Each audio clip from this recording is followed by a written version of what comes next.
All right, I think the clock says it's 6:30, so I'd like to call this meeting of the Urbana City Council Committee of the Whole to order. Will the clerk please call the roll? Ms. Wu, Here. Mr. Evans, Here.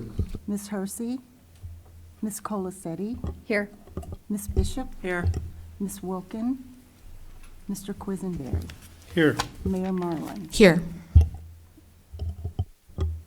The first item is the approval of the minutes from the previous meetings from April 18th and May 2nd. Is there a motion? I'll move approval of minutes from April 18th and May 2nd. Second.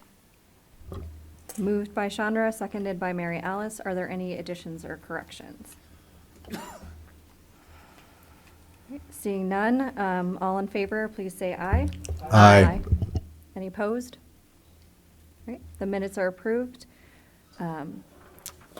without any changes. Next, we have any additions. Are there any additions to the agenda or changes? Nope, no additions or changes. Okay, next we have public input. If you would like to speak to the Urbana City Council Committee of the Whole, please step up to the microphone and let us know your name, and we'll go from there.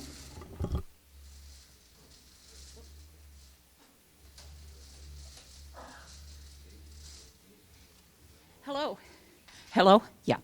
Hi. My name's Julie Watkins. I'm an Urbana resident, and I wanted to come speak today because I was here last week about the presentation about the Dr. Ellis subdivision on sewer issues and then sewer issues throughout the city. I wanted to thank you for the presentation, and I learned a lot.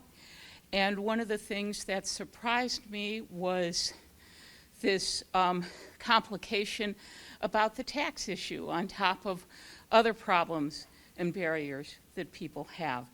Because it seemed like, well, hey, this is a public health matter, and then help that you get, you have to fill out a form which means you're claiming it as income, so it gets taxed. And that just seems, you know, the typical thing that happens with taxes. It really is political. When we had because of COVID, you had the child tax credit, and they let that flitter out, but the rich people keep getting their loopholes. And so, though, you know, it's just one more example of what happens to people when you have this situation. And, you know, the billionaires aren't paying their fair share, or they might not pay at all. But a lot of the little people wind up having more barriers when they just want to keep their home and keep things safe.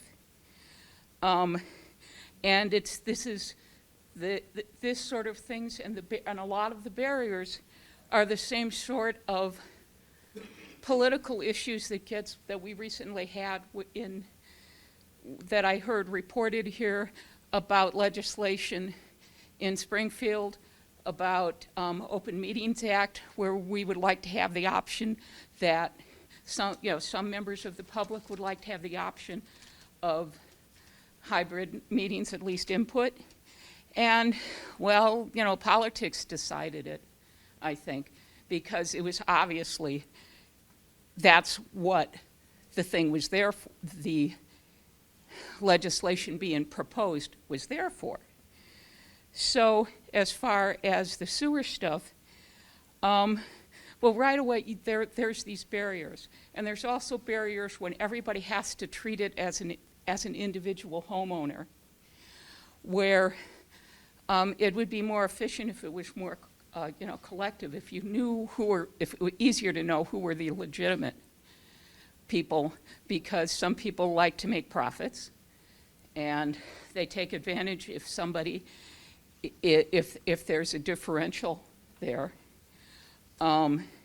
So it would be good if the policy could figure out something around the barriers that are there, because it is a huge upfront cost if your lateral is going underneath a city street, and that has to be repaired, and there's reasons why it can't be paid up front, because there's this lawsuit monster, which is also winds up being convenient to the people who aren't legit and maybe try and take advantage.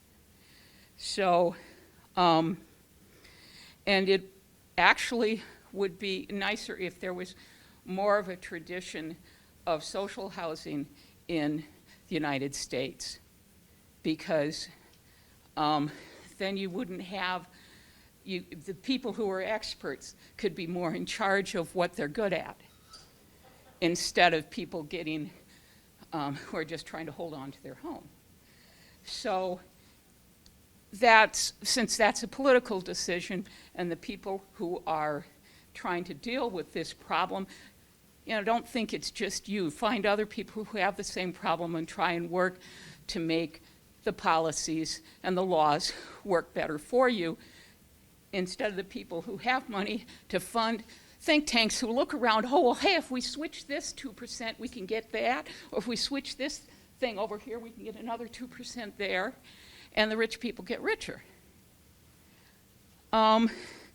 So, it doesn't necessarily mean that they've got somebody, they want to do something bad to a particular person. This is unintended consequences. And the more housing that's in trouble, the more people like BlackRock or other big absentee landlords can go and vacuum up stuff and exploit even more people from more money from renters. So, even if Washington has their priorities upside down, it would be nice if we could have our Urbana values were to keep people in their houses and do other things that way. And so that's what that discussion last week made me think about, and I wanted to talk to you about it. Thanks for your consideration. Thank you. If additional folks would like to speak. Phil Fasella, 1402 Raintree Woods Drive. And, what I've got to say, I think actually kind of builds on what she had to say in some respect. Wayne Williams asked me to stop by and talk to you guys at the township meeting, which should follow this. I have to get over to the fire station at 7, so I can't stick around for that. But I figured I'd tell you now since it's public address. So I'm Phil Fasella. I'm with Abe Lincoln Realty. I do commercial real estate. I own some property in Urbana. I buy taxes. I'm involved in real estate in a lot of different ways. Wayne is asking you guys for some money to buy a 3-year subscription to a service called CoStar, which basically collects commercial real estate data, helps determine what fair lease rates might be for commercial real estate, things like that. And where that is really important is sort of what she was talking about, which is people paying their fair share. That's what assessment is all about.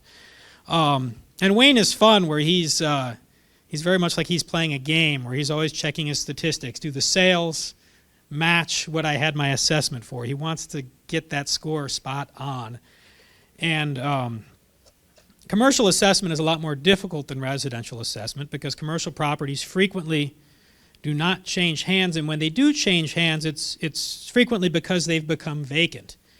And oftentimes the sort of nucleus of the value of a commercial property is that cash flow stream from the tenant. So you're seeing the transactions occur when they're actually worth less than they ever would be. Blockbuster moves out of the building, well, it's not worth much, but while they're there paying $14,000 a month, that might be a $2 million building. Now it's just the land value. We're going to tear it down. We're going to build a, Chick-fil-A or something, and then that'll be worth so much until Chick-fil-A moves out, it gets sold. And so it makes it a lot more difficult to assess.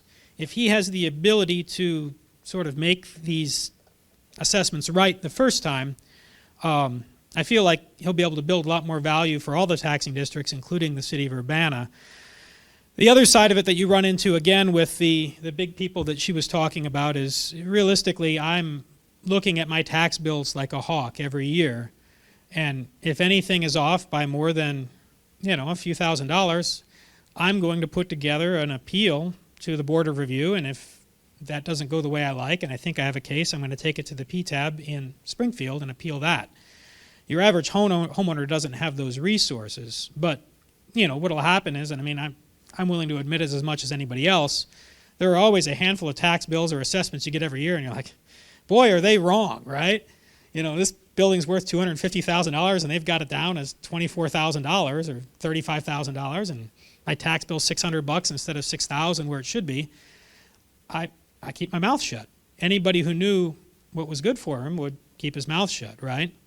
And maybe I shouldn't be here today, but I do have to say I've seen Wayne catching a lot more things than I've seen in other townships and other places. He's very focused on what he does, and I think it would be worth giving him a shot on this software because, I mean, realistically, the people with the apartment buildings, the people with the large commercial properties, if that assessment's too low, you're never going to hear a peep out of them. And if it's too high, they'll get it knocked down to where it should be. But I think for fairness' sake, you guys need to have the best, or I guess your township needs to have the best ammunition going into this thing.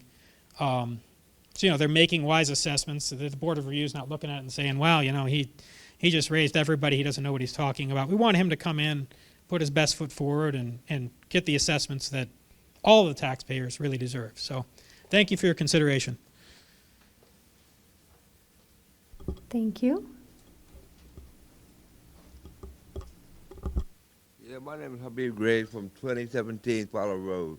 I had my neighbor had a falling out with my girlfriend, and she almost died because the police didn't do nothing for me, and I want the police to do something. I want them in jail. Period. Want them in jail, or I take care of it.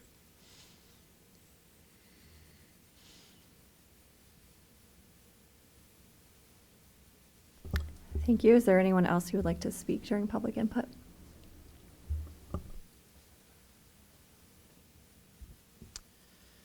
LMX Axelrod, City of Urbana. And I wanted to start off by, reminding the City Council that when I was giving public comment during the American Rescue Plan listening session, I mentioned that the Dr. Ellis subdivision was not the only community that had that sewer issue. It is, however, the first subdivision Black residents could buy a home in Urbana. Governing Magazine's article, Segregated in the Heartland, an investigative series dated in 2019, said this: under the heading, Lack of Progress, levels of segregation within the Champaign-Urbana, Danville, and Peoria areas have remained essentially unchanged since 1980, counter to prevailing national downward trends in terms of segregation. So please do not be distracted by the same gotcha that was used in 2017. And I say that mechanistically, not to impose intent.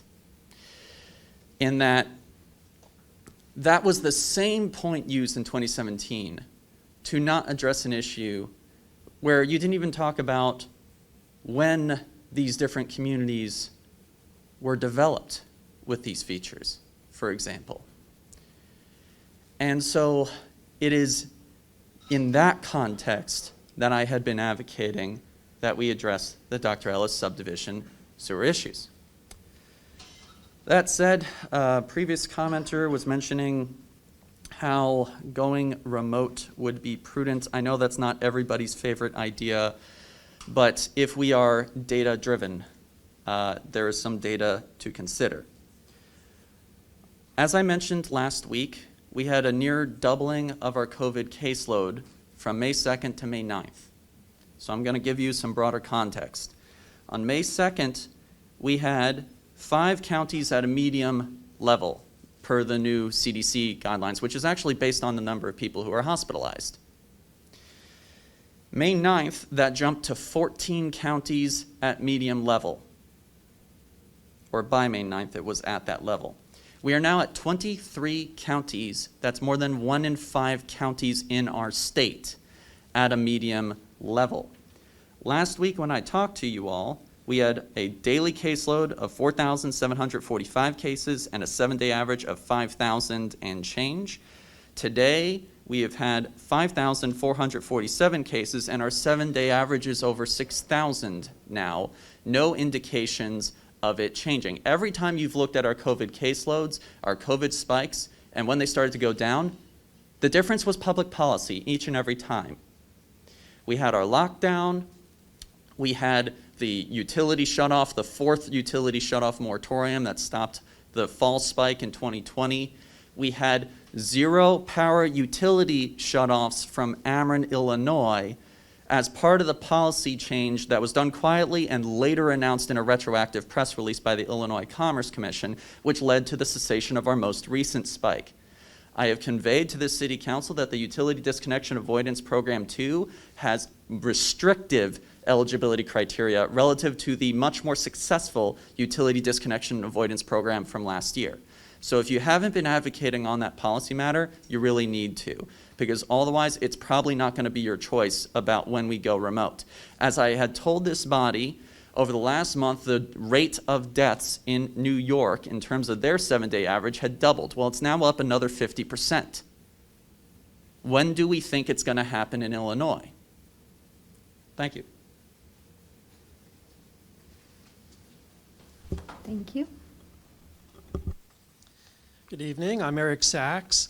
I was pleased to read the latest draft of the resolution for the ordinance for zoning regarding the R7. I think it addresses many of the major concerns that the community had. So I'd like to thank the City Council and the Mayor and City staff for incorporating the feedback that was given in the last COW meeting, and for putting in some of their own good ideas. I think this is perhaps a good example of democracy in action, so thank you. Thank you. Anyone else like to speak during public input?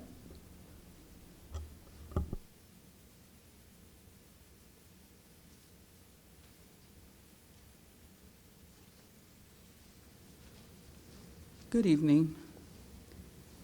My name is Eldris Melinda Carr, and I just wanted to say that we are concerned citizens with the Dr. Ellis subdivision, and just want to make sure that you keep things in your mind as a council. We know you have a hard decisions to make as it relates to the funds that are going to be distributed in the community, and we want to ask that you keep in mind the things that you have to do in the future to bring equity to the Dr. Ellis subdivision. In addition, we ask that you look at ways to fully resolve the concerns of the people with regard to how you approach not only the Dr. Ellis subdivision, but the ramifications related to subdivisions in the future that may incur the same problem that we have had. And so I just wanted to come and bring those words again as you review the distribution of funds. Thank you. Thank you. Would anyone else like to speak during public input?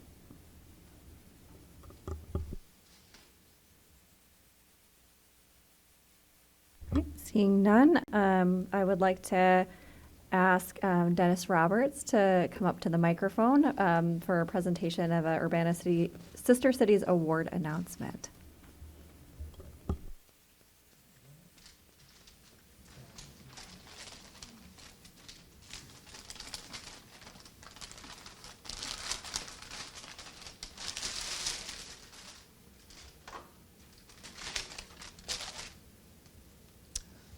Hey, hi. It's been a while. It's interesting to be on this side of the experience again. So, okay, hi. So I have a couple of comments to read about something that's very positive and has happened recently for the Sister City program here in Urbana. So Mayor Marlin and members of the City Council, thank you for the opportunity to speak with you this evening. My name is Dennis Roberts, and I'm an Urbana resident and also a chairman of the Urbana Sister Cities Program Committee.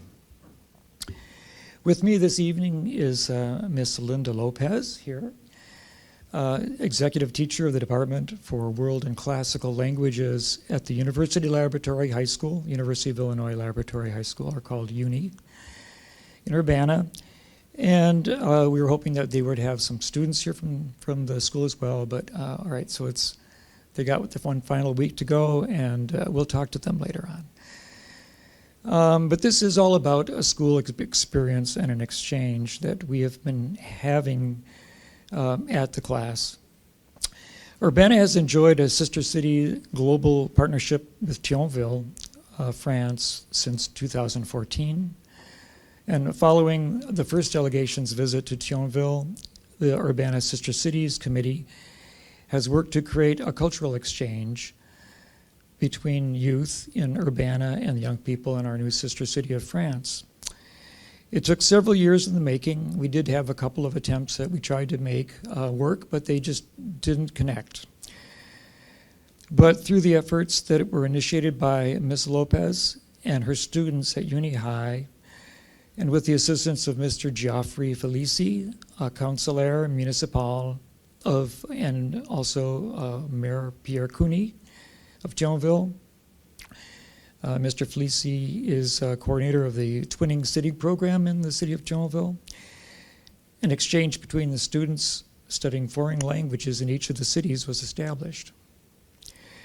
Virtual reactions between the advanced French language class at Uni High under the direction of Ms. Lopez, and students working to improve their English language skills at the Lycée Charlemagne in Thionville, France, under the instruction of Madame Marie-Ange Andrieu, embody the goals of the Sister Cities youth education and engagement programs to promote peace through mutual respect, understanding, and cooperation, one individual and one community at a time.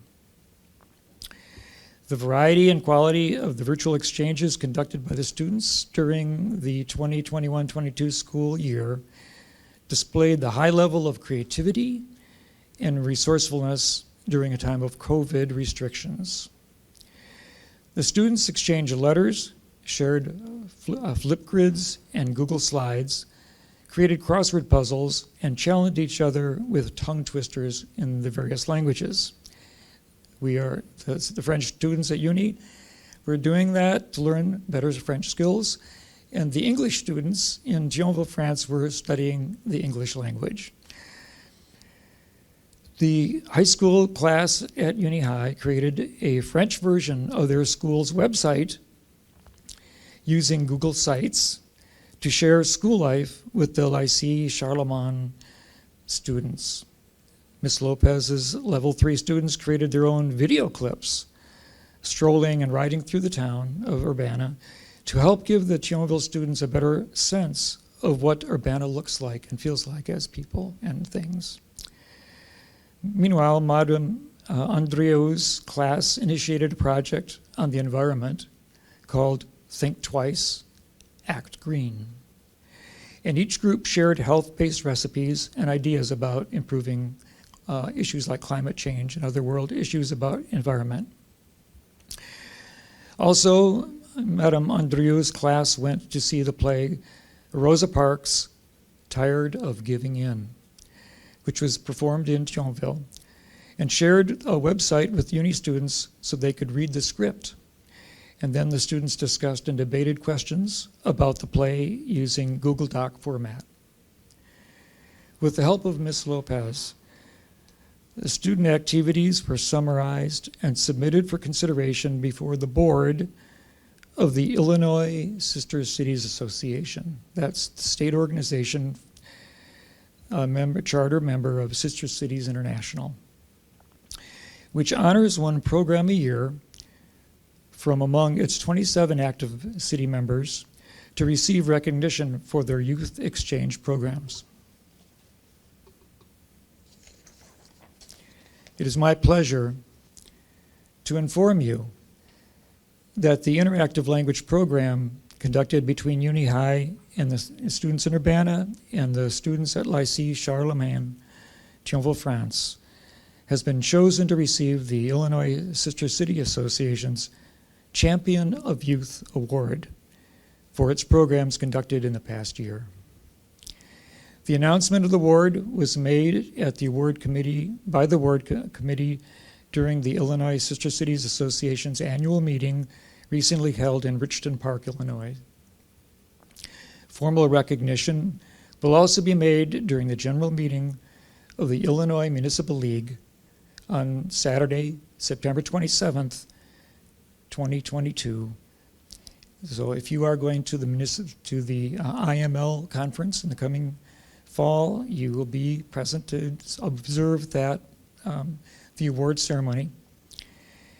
And tonight we have a certificate of award to pass to Ms. Lopez as a recognition for the excellence of the program that she and her students initiated.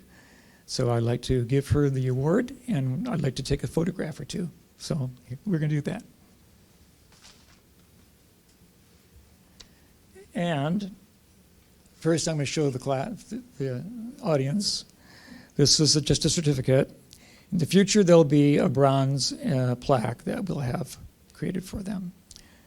And this is for you and your class. Do you want to make any comments about the program? I think you summarized it all. She gave me plenty of clues about what to say. But anyways, this is the young lady that stepped up, because we have approached the Unit 116 school system as well to try to get people interested in a language exchange program. We also earlier tried something to do with the arts, but this is what caught on, and they did such a good job. So I want to appreciate that. And while we're standing here, I'm going to take a couple pictures, because this is a once-in-a-lifetime opportunity. Thank you so much for your hard work and for this presentation. Okay, Ilona. Ilona is the president of our group, and you want to take a picture of us?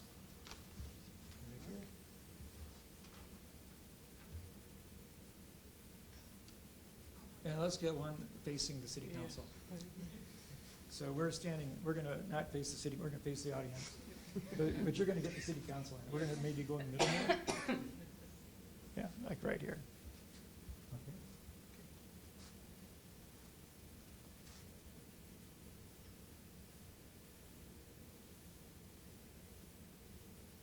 Okay. Okay. Thank you. Thank you. Thank you. Some wonderful news as we move on with our packed agenda today. Thank you so much for sharing that good news with us. Next, we do have under staff reports, the capital improvement plan presented by Public Works.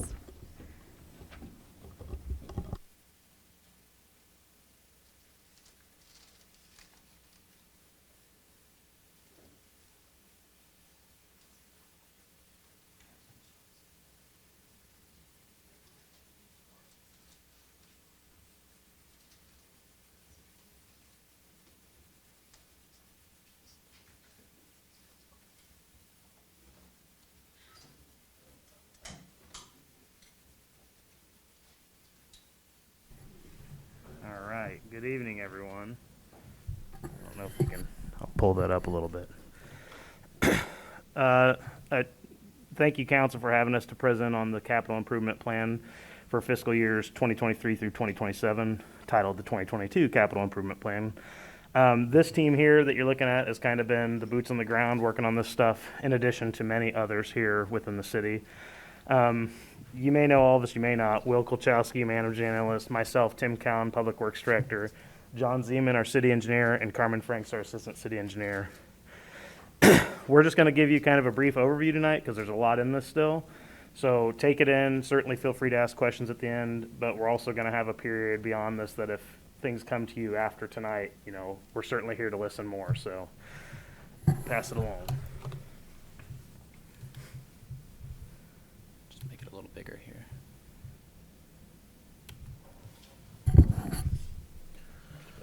Okay, so just to start off, we'll kind of start off with the high-level overview, just kind of go over what is the capital improvement plan. So kind of the main gist of the capital improvement plan, it's the schedule for which we're making our capital replacement and investment. So these are, you know, your big ticket items, the building reconstructions, the road rehabilitations. But in the capital improvement plan, there also are some smaller operations and maintenance activities as well. And we also try to think of some operations that occur in the general fund, especially when we get to kind of the capital asset summary section. So when we talk about our capital assets, what are they? Well, they're our infrastructure. We categorize them in 8 different categories. You have your bridges, your public facilities, which are just our municipal buildings. Lights, signals, and signs are all one category. Road pavement, sidewalks and bike paths, sanitary sewers, and our stormwater infrastructure. So the way we fund all these particular programs is we have a set of 5 dedicated funds that pay for the majority of our capital improvement infrastructure. There's a couple other funds that will occasionally support some capital projects, but these are the main 5 that you'll see in front of you. You have the CR&I, which is funded through general fund transfers. This is the more or less unrestricted funds where we can, you know, allocate it how we wish. There's no reporting requirements. This is the more or less the flexible fund. And then we have our local motor fuel tax, which is supported by our local motor fuel tax, local motor fuel tax fund, which is supported by the local tax. And then we have the state motor fuel tax fund, which is supported by transfers from the state of Illinois through their tax. And then we have our sanitary sewer fund and our stormwater fund, which are more or less, you can think of them as enterprise funds that are funded through their associated fees and taxes. And the way we organize our CIP is through projects. So you kind of see all the project pages. And then when it comes to maintenance, we kind of have maintenance programs where it's not one thing any particular year, but we're just kind of doing things as we go as a category. So how is it made? There's a lot going on in the CIP, so we try to break it up into a little bit more digestible chunks. So you'll see the first section that we produce is the executive summary. This is just kind of the headlines, the big takeaways, you know, the quick read. And then we have the capital asset summaries, which is more the financial side of it. So we look at the valuation of the assets, or another way to look at it is the liability of the assets, since we're just paying into it. And then from that, you kind of figure out how much should we be paying, or how much should we be spending on these to maintain them, and then how much are we actually spending on them. And then just to, you know, organize the projects, we separate it out into 3 books by asset class: transportation, facilities, and our sewer infrastructure. And at the back, the last section is kind of the nuts and bolts. The money end of it is the fund reports, where you can kind of see all the dollars and cents that go behind all the detail. The full CIP, as Tim was saying, in draft form is available online. Today's the presentation, and then the full CIP is approved. It coincides with the budget, so the CIP resolution gets passed when you pass the budget in the same day as the budget ordinance. So how is it made? Tim's talking about all the folks who are involved. So you have the engineers, the operation folks at Public Works, who kind of get the, you know, the real boots on the ground. And then there's the folks in exec and finance who kind of, you know, work on the number side of things. So the process as a whole is we work with our local partners, you know, the infrastructure, local government, to kind of see if there's any timing issues. We, you know, we share CIP plans, see what's going on. And then we kind of review projects. So we look at all what's existing, we look at our plans, see what we want to do. And then we kind of start to prioritize. So you'll kind of see later on that we started to develop more objective ways of trying to organize it, but there's an art to it too. Not everything that scores high in the first go around will necessarily be something that gets into the CIP. There's a lot of kind of factors that, you know, don't always work well into the kind of the original framework, and you kind of figure it out as you go, whether it's project sized, fund management, things like that. So you kind of take what you want to do, you take the money what you have, and then we just kind of try to schedule it all out. And that's kind of the gist of how we get from there to here. And so for the rest of the presentation, Tim will go over real quickly the executive summary, some highlights. We'll spend a little bit of time on the asset summary, just because it's always good to keep the money in mind. And then we'll go over to the major projects, which there's a lot of. So we won't go in detail on all of them, but we'll kind of touch on the ones that are either new, some that didn't make it this year, and then some that just have changed in scope. All right, so some of the keynotes here in the executive summary to kind of highlight some of the things about this year's CIP. One new thing that we did incorporate this year is addressing several Mayor City Council goals that were recently passed by you folks. The ones that generally align with the CIP are the sustainable public infrastructure stuff. So 3.1A, 3.1B related to asset management planning. Those are incorporated in this to continue developing holistic asset management plans for our different things to kind of review where we should be versus where we are. 3.2A and 3.2B is the final review and then implementation of the equity and quality of life projects. I believe those have kind of been through an initial vetting process now, and the next step is really starting to kind of compartmentalize the ones that essentially went through the process and were scored for implementation. 3.3B, sustainability and facilities. So we've got a number of facilities projects that have either begun or are beginning in this fiscal year. And with each of those, we're going to kind of be reviewing sustainable elements with the facilities to see what we can and cannot incorporate with these things as we either build new or rehabilitate our facilities. Will had kind of talked a little bit about the assets. Well, pavement is really kind of the biggest asset by value when we look at it. So, and we actually have probably better data on it than we have on some of our other ones. So I just wanted to hit a couple keynotes on pavement itself. Right now, our overall roadway network, pavement condition index, PCI, it's kind of a rating scale, 0 to 100 for condition of pavement. The city of Urbana is about a 56 on average throughout the whole system. And if you to see where that ranks, that's right on the bottom end of fair on this scale. The one thing to note about this that, based on some scenarios that we've ran with our consultant forecasting, what we're spending now through the next 10 years, it's anticipated that we're going to continue to potentially decline. That condition's probably going to decline unless we inject additional money into these things or adopt some additional preservation tactics to try to make some of our assets stretch their life a little bit. A big point within this CIP is the inflation construction cost index of 21% in 2021. Just for reference, over the last 10 years, that index has been of 2 to 3% per year, so a 21% jump is substantial, which is part of the reason you guys have seen me here quite a bit this year coming back for budget amendments. We've tried to incorporate that with our plans moving forward so that we have to do less budget amendments, and we try to get it right, but the 21% was kind of an unforeseen thing that we couldn't have forecasted. Debt issuance for facilities projects is another big one because we don't have dedicated revenue to take on the scale of projects that we need to do. We're looking to issue some debt to complete the facilities reconstruction and rehabilitation projects.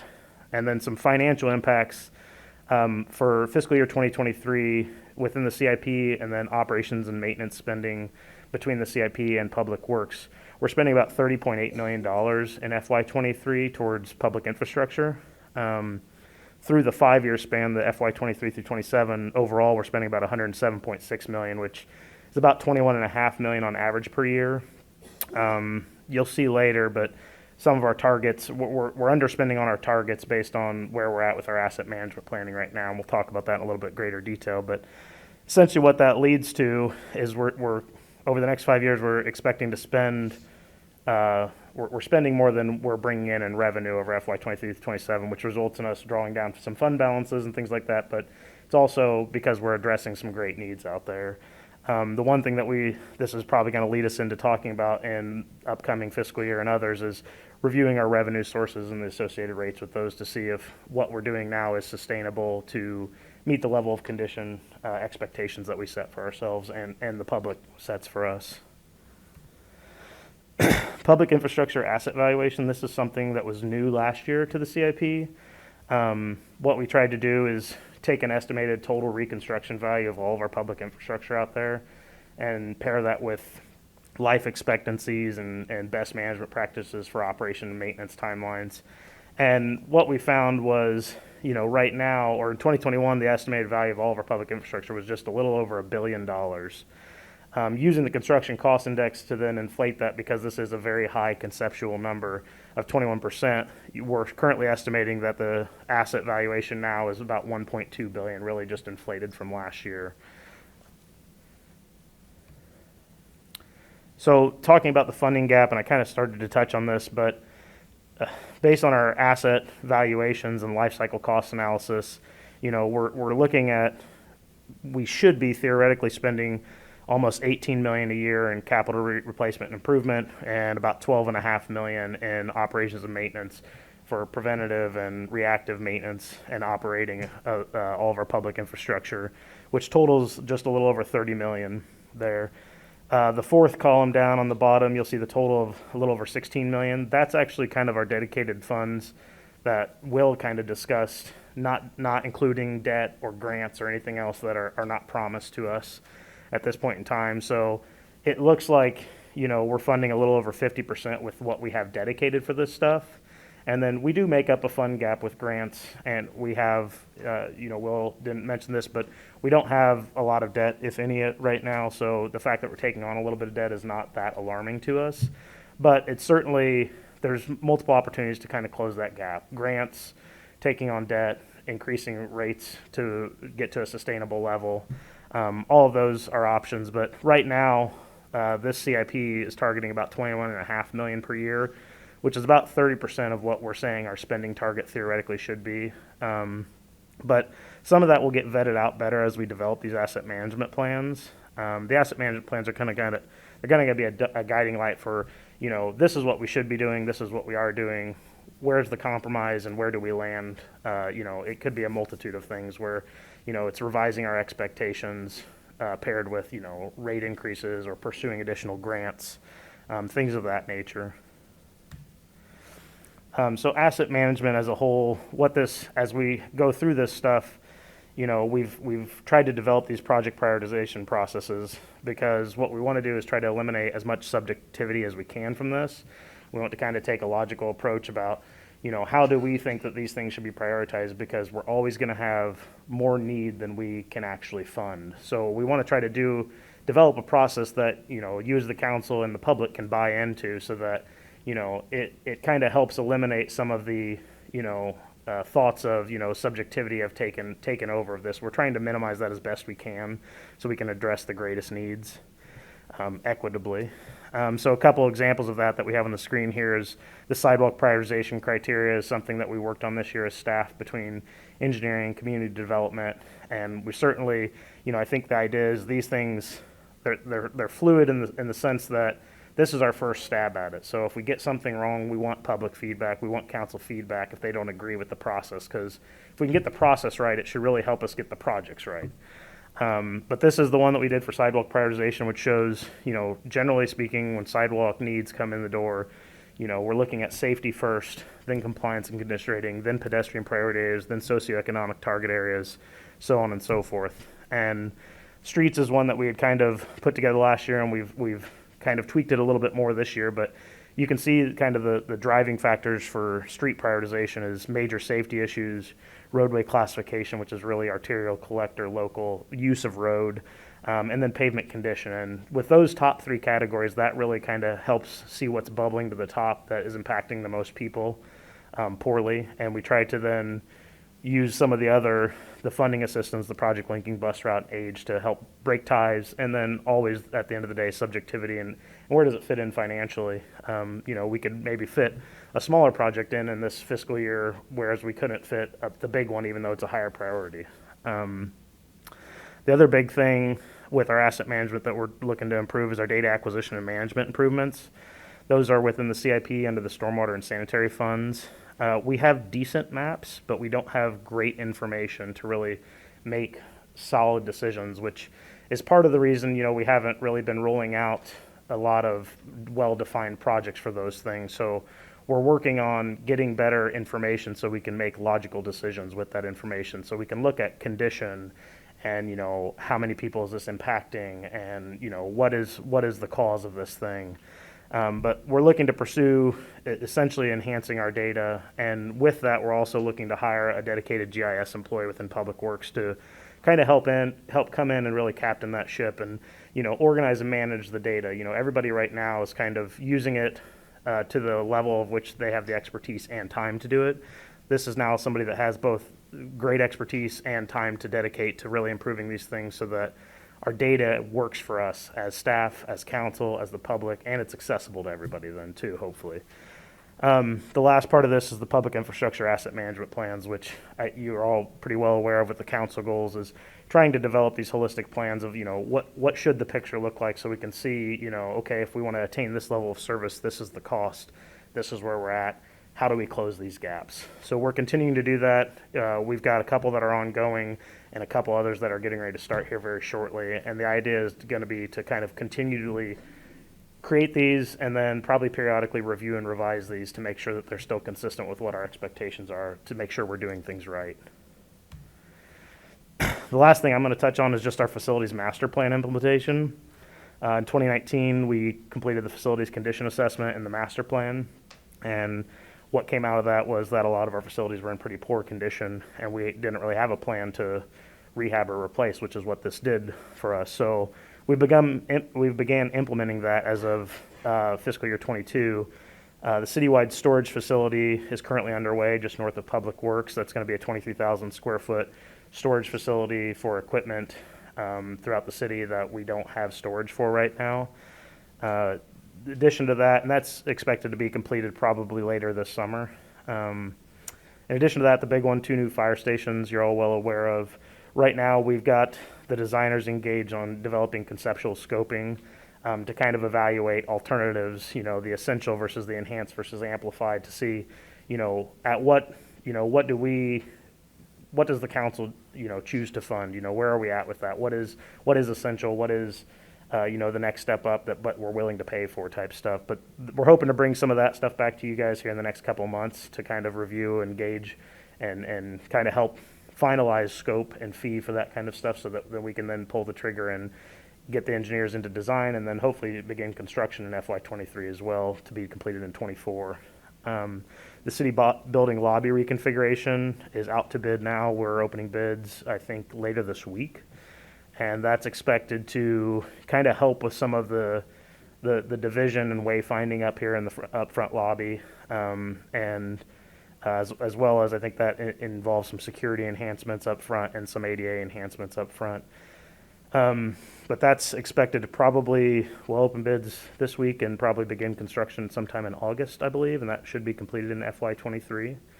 And then the Public Works campus rehab, there's a number of projects we're looking to move.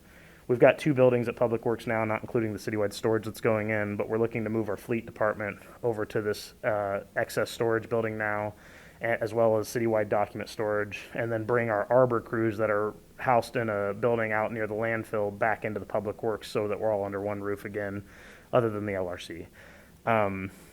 But with all of that, that's going to come out and try to bring everybody together and then reconfigure and rehabilitate that space to function well for us.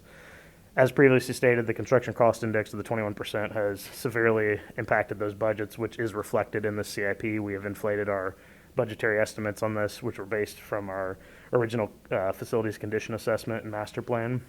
And what that results in is us pursuing probably about $12 million worth of debt to complete the current scope of projects under the master plan.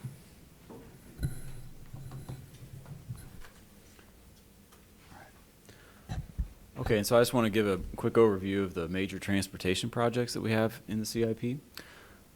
This map illustrates the limits of the projects that are in the CIP, transportation projects. For your orientation here, the left border is basically Wright Street, or the border with Champaign. North, you can see Interstate 74 as it swoops downward towards the east. The right-hand side, that's High Cross Road, Illinois 130, and then the bottom of the map is Windsor Road, give you some orientation there. So these projects, we've highlighted them and then shown their priority scoring on the map as well. And this is a result of this prioritization process Tim was alluding to earlier. The higher the number, the higher the priority. And so what we did with this is we use this as a tool to help us look again at the projects that are in the CIP. Also give us an opportunity to expand our view, see if there's any we needed to add. What we had done in the previous year's CIP is really mostly prioritize the projects that were already in the CIP. And this year what we did is we looked at our entire roadway network, applied the scoring to all of them to see what would bubble up to the surface that we wasn't on top of our mind before that. And so we've added 6 projects to the CIP. We've got them listed here on the left-hand side of your screen, and they're kind of highlighted with yellow text on the map. The top 4 of them, they really came up because of the high score in our prioritization scheme. And so those they came to the front, and we were able to find spots within either the local motor fuel tax fund or a state motor fuel tax fund within the next 5 years for them. The two projects listed on the bottom there, they didn't score quite as high, and you can see that seems a little odd. They're lower scores, but that's because the need for them wasn't captured in our scoring process. They were really related to the bridges there, and that the prioritization we have for the roads doesn't include bridge needs or kind of the overlapping of different asset needs. And so that's just like one thing, like Will was alluding to. We'll have this scoring, and it's a tool we use, but it's not the last step in the process. And so I think I can do this. Yeah, that's working. But most of the projects in the CIP are going to be familiar to you from last year. They're on the right-hand column. Just list out the ones that are staying in, and a lot of them are pretty high scoring. Especially the Florida Avenue was a very high scoring one from Wright to Hillcrest there. Just touch on, we did create a list of some projects that didn't quite make the cut. We got 5 of them there that would kind of be the next ones we would slot in as funding allows, or as we move forward to the next CIP next year. There are a couple projects we took out because of their lower scoring in the priority system, and because there were other projects that scored higher that were similar in type and scale, to be able to slot them in instead. And we're going to address some of the needs here at Race Street and Fairlawn Avenue with some of our maintenance programs for the time being. Just a quick update, and we're listing off all these transportation projects. Lincoln and Springfield, as you're all probably aware, is well underway, on schedule to be completed around August of this year. Race Street, as we've brought that before you earlier, it's gone out to bid. We got awarded it to a contractor. We just had a pre-construction meeting last week, looking for a mid-June start date for that project from Washington to California. For Windsor Road, the resurfacing from Champaign to Race Street, we just got bids opened on Friday. Got some favorable bids that were within our estimate, and so we do plan to move forward with that one. Looking for completion early October of that project. A couple other projects are in design phase right now, such as the Philo Colorado Anderson resurfacing and the Savannah Green improvements. Also the Washington Street Bridge that was on the previous slide, that's also in design right now. So we're on our way to implementing a lot of these projects. Okay, and then Carmen and I are going to step through some of the new projects and also projects that have changed substantially. And this will be more in chronological order. Before I was ranking them by their priority scoring. Now we're going to kind of step through them in the order we plan to pursue them. So Washington Street, this bridge by Sunny Estates, this is one that we've talked about before, and it came up last year because when the weight restriction got placed on the bridge, leading to MTD bus route having to be rerouted. Tim brought this to you guys, saying let's throw this in here in place of Fairlawn so that we can get ahead of this and get service back to normal on this road. So we are in the study phase right now, and we'll be really just focused on replacing this structure. Don't have a whole lot of other work because the road itself doesn't score high in our system, and plan for construction completed this fiscal year, or at least construction started this fiscal year, I should say. One project that came up because of a high scoring was this short segment of Florida from James Cherry to Curtis, and it's right in front of Thomas Paine, or right next to the Thomas Paine Elementary property. Just a very poor pavement condition. It's this stretch of asphalt between stretches of concrete there on Florida. Not a very large segment, so it does fit within a budget for our local motor fuel tax. It being a bus route, an arterial street, just had some characteristics that we wanted to slot it in there. So this one is a new project to the CIP. It is not a transportation project, so it's not in the prioritization that you saw earlier. While this is new to our CIP, this is obviously not a new project site. Boneyard Creek Crossing was constructed pretty recently, and it's a pretty great site, and some of these tasks have come out of the need to have more public events in these spaces. People have enjoyed, our community development group has put together a number of public events here and has come up with some needs.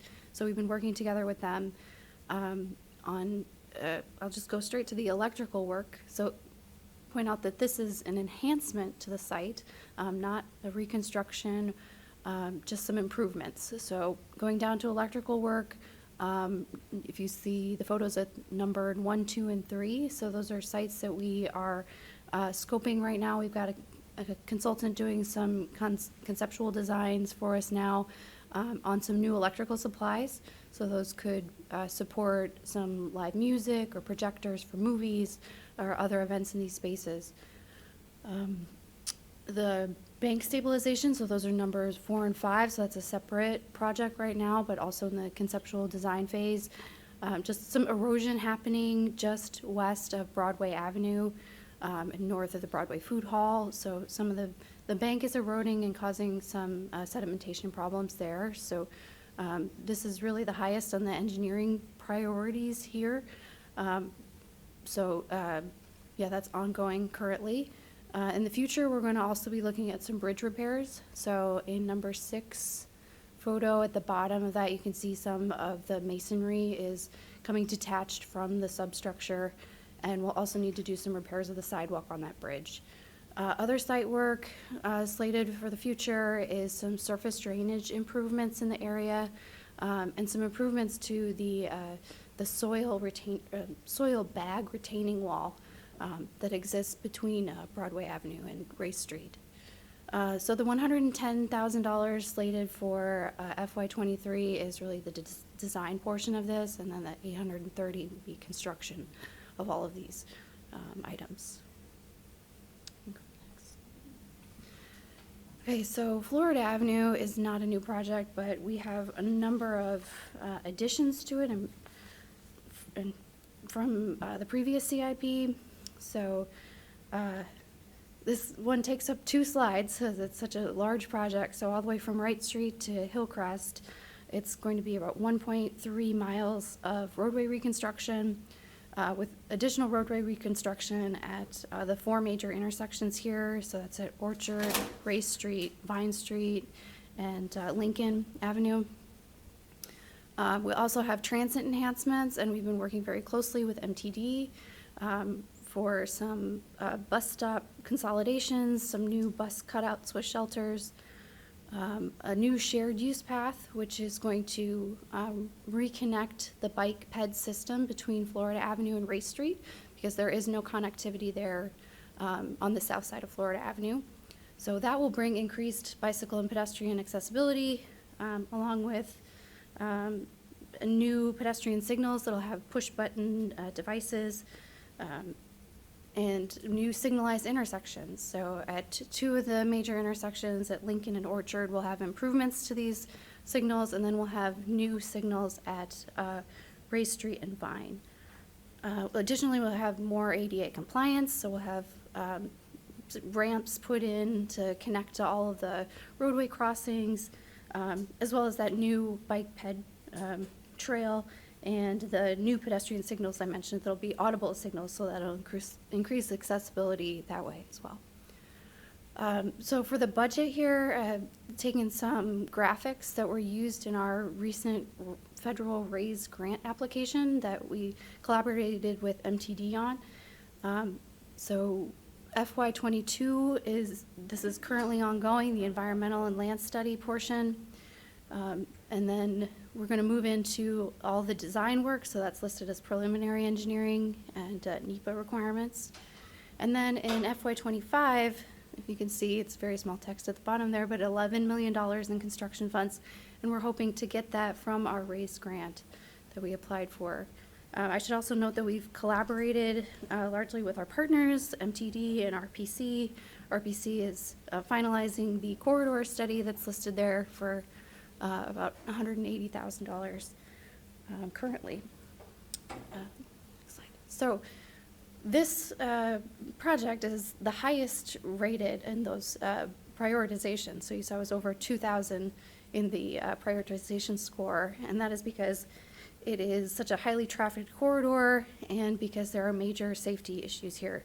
So specifically at the Florida and Race Street intersection, you can see in this graphic at the top right, that intersection is rated as a service level of F during the PM peak periods. And what that means is highlighted in the middle of this slide. So really it's a major safety issue because of this frequency and severity of crashes at this location. So it's actually rated in the top 5% of safety priority intersections in IDOT's District 6 District 5 in 2017. And you can see the number of crashes at each of these 4 major intersections in the graphic on the left. So while Race Street has a lower number of overall crashes because of the frequency and severity, it really rates much higher priority than some of the others. Yep. Oh, and I shouldn't mention our consultants that have been working with us have put together these nice graphics to show you what the Race and Florida intersection would look like. So that's the 2 graphics in the upper left and the lower right corner. Okay, and like I mentioned, one thing we did to really kind of further develop the CIP this year was we expanded our prioritization of the roadway network in general. Another thing we did is we worked to focus kind of what our bridge needs were, and because we hadn't really had that fleshed out before either. But this project's actually an example of one where it was just collaborating with the Champaign County Highway Department on a different topic, then brought this one up. The County Highway Department is going to be replacing this bridge that carries Country Club Road over the Saline Branch there, west of Broadway Avenue. And they plan to obtain federal funding for this, and we're just going to be coordinating with them closely because our segment of Country Club Road that the city maintains is close enough to the bridge that they really can't do the project without incorporating our segment as well, which our segment needs improvement as it is. So we will be coordinating closely with them, looking forward to something in fiscal year 25 for that.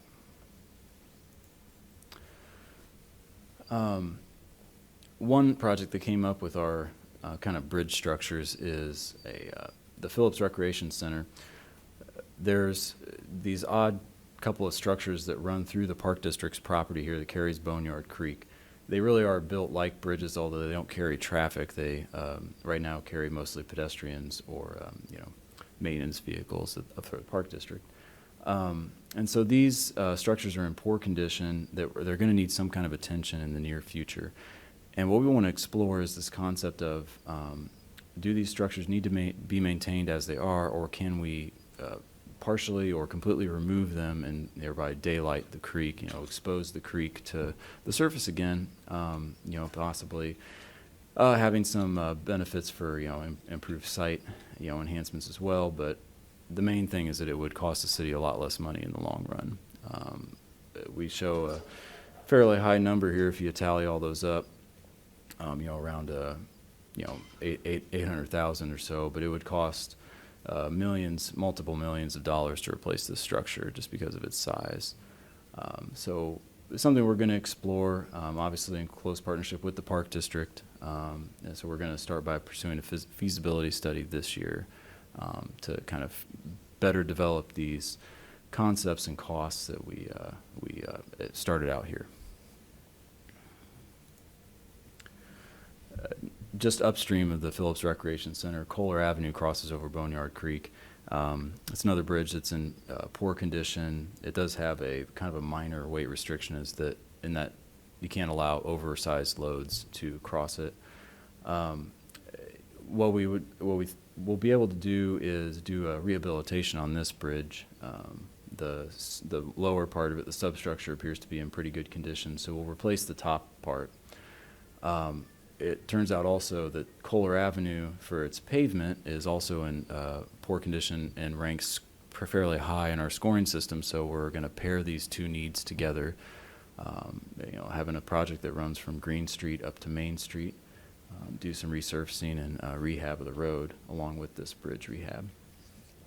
planned for design to be in fiscal year 26 with construction in fiscal year 27. So, you know, it's nothing, nothing urgent at this time, but it'd be something good that we want to plan for.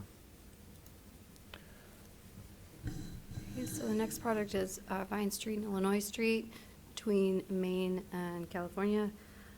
So both of these streets rank highly in terms of their poor condition and their functional classification, meaning they're highly trafficked roadways, Vine Street being a minor arterial, Illinois Street being a major collector.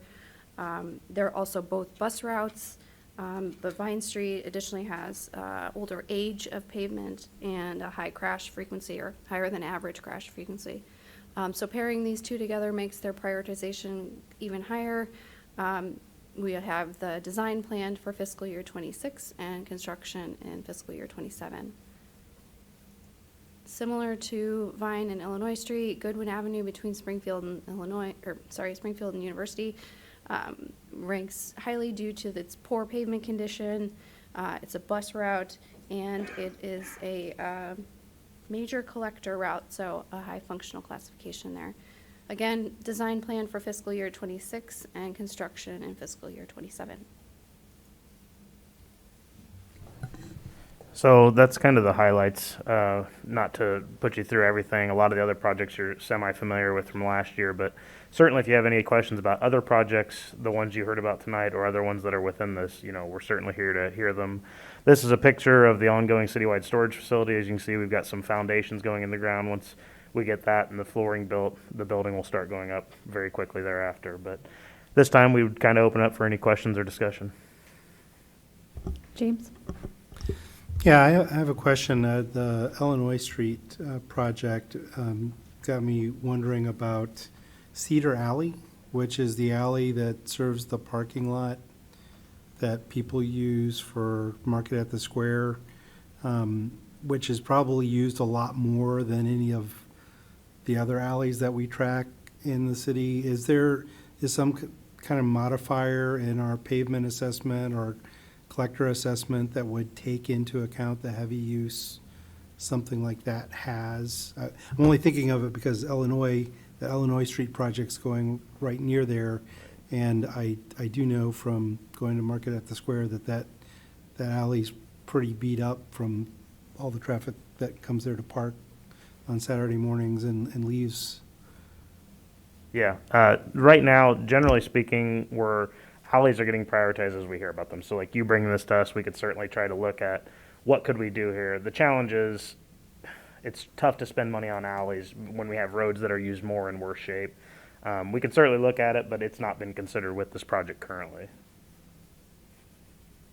Thank you. Mary Alice? Thanks, guys, for your presentation and for summarizing this so nicely. I had two questions. My first question is, under your tables with the local motor fuel tax and the state motor fuel tax, you show negative balances for starting in 2024 for the local, and I guess maybe it's not technically negative in the state here. I understand that we have carryover balance and so forth. So is that the area that you're asking for debt, for us to be using debt to be able to fund these negative balances, or how would these negative balances be addressed? The negative balances, because they're in future fiscal years, the idea is we probably need to start discussing that, because the options are we either complete the projects that are planned in those fiscal years between now and then, or we talk about rate adjustments that will suffice. Okay. And then my next two questions have to do with the parking deck in downtown Urbana. What is the plan for that? Currently, we're undergoing a public realm study downtown to talk about use of space and some other things in the downtown as a whole. The parking deck itself, I think we have scheduled for, and it's not included in the CIP, it's within the parking fund. But we typically, believe are targeting every 5 years doing an assessment and rehab as necessary to the parking deck. Okay. And then my third and final question has to do with sidewalks. So I know that's a whole nother thing. Is the sidewalks are not, I mean, they're included in the CIP, but like the building of the new ones and the resurfacing of the other ones, I didn't see that. Did I miss it? No. So generally speaking, what we're trying to do with any major transportation project that affects a roadway, we're looking at all the sidewalks in those areas for sure, just because doing economy of scale improvements works there. The other thing, what we're doing is, so we built that process that we kind of talked about, the project prioritization. We have a lot of incoming calls about spot repairs and other things, and the target with that process is if we get enough spot repairs isolated in an area, it makes more sense for us to do 2 blocks of sidewalk rather than 10 spot repairs because it costs the same amount of money. The other thing with the sidewalk stuff, a lot of sidewalk improvements are coming out of the EQL submissions. So I think that's where you're going to see a lot of those things there. And then we also have funds from the CDBG that we're going to try to target some sidewalk improvements in areas that's eligible for. Okay, so it doesn't sound like we actually have a strategy. I know a couple of years ago, I think it was the RPC that went through and did a whole sidewalk inventory. So we don't have like kind of an overall strategy for sidewalk repair and replacement, it sounds like. Is that right?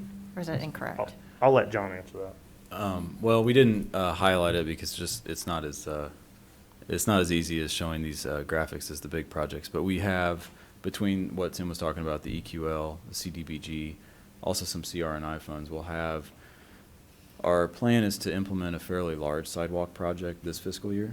And that is implementing what RPC came up with in that sidewalk network inventory in 2016. Essentially what we're doing is we're using our prioritization scheme to sort both what came out of that sidewalk network inventory and concerns or issues we get brought to us from citizens. And so that's what we're using to build up that project, which I want to say the dollar figure is going to be something like, I forget if it's $700,000 plus the EQL funds or $600,000, something like that. That's the kind of investment we have planned for FY23 for sidewalks. So it sounds like you're leveraging community feedback in terms of sidewalks that are in disrepair or perhaps unpassable. What's the best way that a resident would be able to report something like that? We have the Citizens Voice. On the website? Yeah. And is there a phone number that they can call if they don't have access to internet? They can call the Public Works Department. Okay. Yep. All right. Thank you very much. Grace? Thanks for the presentation, all this information here. If I just step back, so this capital improvement plan is annual, right? Even though it encompasses multiple years, so it's not like until 2027. Okay, 'cause I thought I remembered this last year. And maybe feel free to explain more of the differentiation between this and the facilities master plan. And if I'm confusing those, just wondering about, you mentioned some of the design updates, and I remember talking about that in this process last year, especially when we have 1 year money for design and then the next following year's larger amount of money for construction, and checking back in.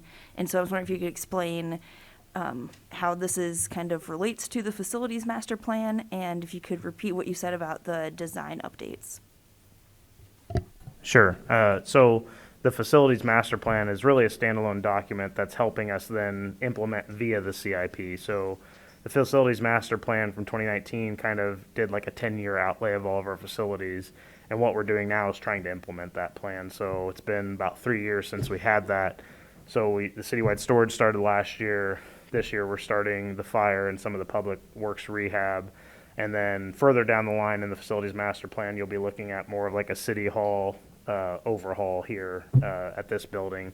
That's how they relate. So the master plan is kind of helping us guide our spending in ICAP related to facilities. For the design updates, we don't have much for you yet, but our designer for the fire station is engaged. They've went through and they've done a bunch of programming interviews between city staff, including administration, IT, obviously the fire department, public works, our facilities folks, to talk about the things, the wants, the needs, all the things that we need to kind of incorporate this. And what they're doing now is they're trying to take all the feedback they've had and develop a few options for then us to bring back to council and say, here's kind of all the feedback they had, here's some compartmentalized things, this is, let's say, essential, enhanced, and amplified versions and the dollar figures attached to these things, and some of the different things. So community space or drive-through bays is one that we hear a lot about. There's different enhancements. So what we've done now is we've tried to pare down and figure out what is essential, what is enhanced, what is amplified. And the idea is probably late June, early July sometime, try to bring our consultant back in with kind of the staff representatives to kind of talk through these options so that we together can kind of settle on what is the finalized scope of what's going into these facilities for the fire stations. Awesome. Thank you. And then about how this, if you explain a little more about how this relates to the budget, and is there a step for official approval of the CIP, or is that just kind of in the budget? And also with that, like when you mentioned the FY23 budget, that's what's gonna go into it, right? Yeah, so to your question earlier, yeah, it's a 5-year plan, but it gets votes on every year, so it's updated every year. So realistically, from the money perspective, you're just kind of committing yourself to the upcoming fiscal year. So from a technical perspective, during the day of the budget ordinance, you'll pass a resolution adopting the capital improvement plan, which is kind of the 5-year document. Within the budget is the fund reports you'll see here.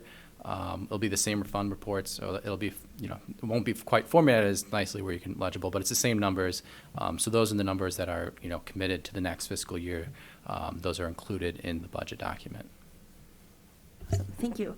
So is that right? Then you said that the budget and the CIP are passed together then?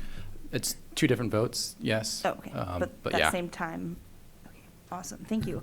And then I was wondering about the financial part, because you said there was expected 13 million annual debt on one of your slides. Is that right?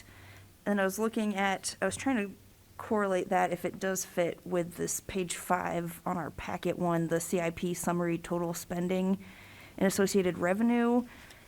And I'm just trying to make sense of those numbers because I see like the average there of 13 million net loss in the funds. I was So- wondering if you could make some sense of that. Yeah. So what you're seeing on your screen is essentially theoretical. So theoretically, we should spend $30 million a year. And the real number is the 16.4 million there in column 4 at the bottom. That's really what we have that comes in between sanitary, CRNI, sewer, local motor fuel tax, state motor fuel tax. So theoretically, and again, high level because we haven't completed the asset management plans and everything, but if we want to maintain a normal level of service for our public infrastructure, 30 million is what we should spend. What this is telling us is we have 16.4 million coming in the door that is more or less dedicated towards meeting that 30 million goal between capital improvements, operations, and maintenance of our public infrastructure.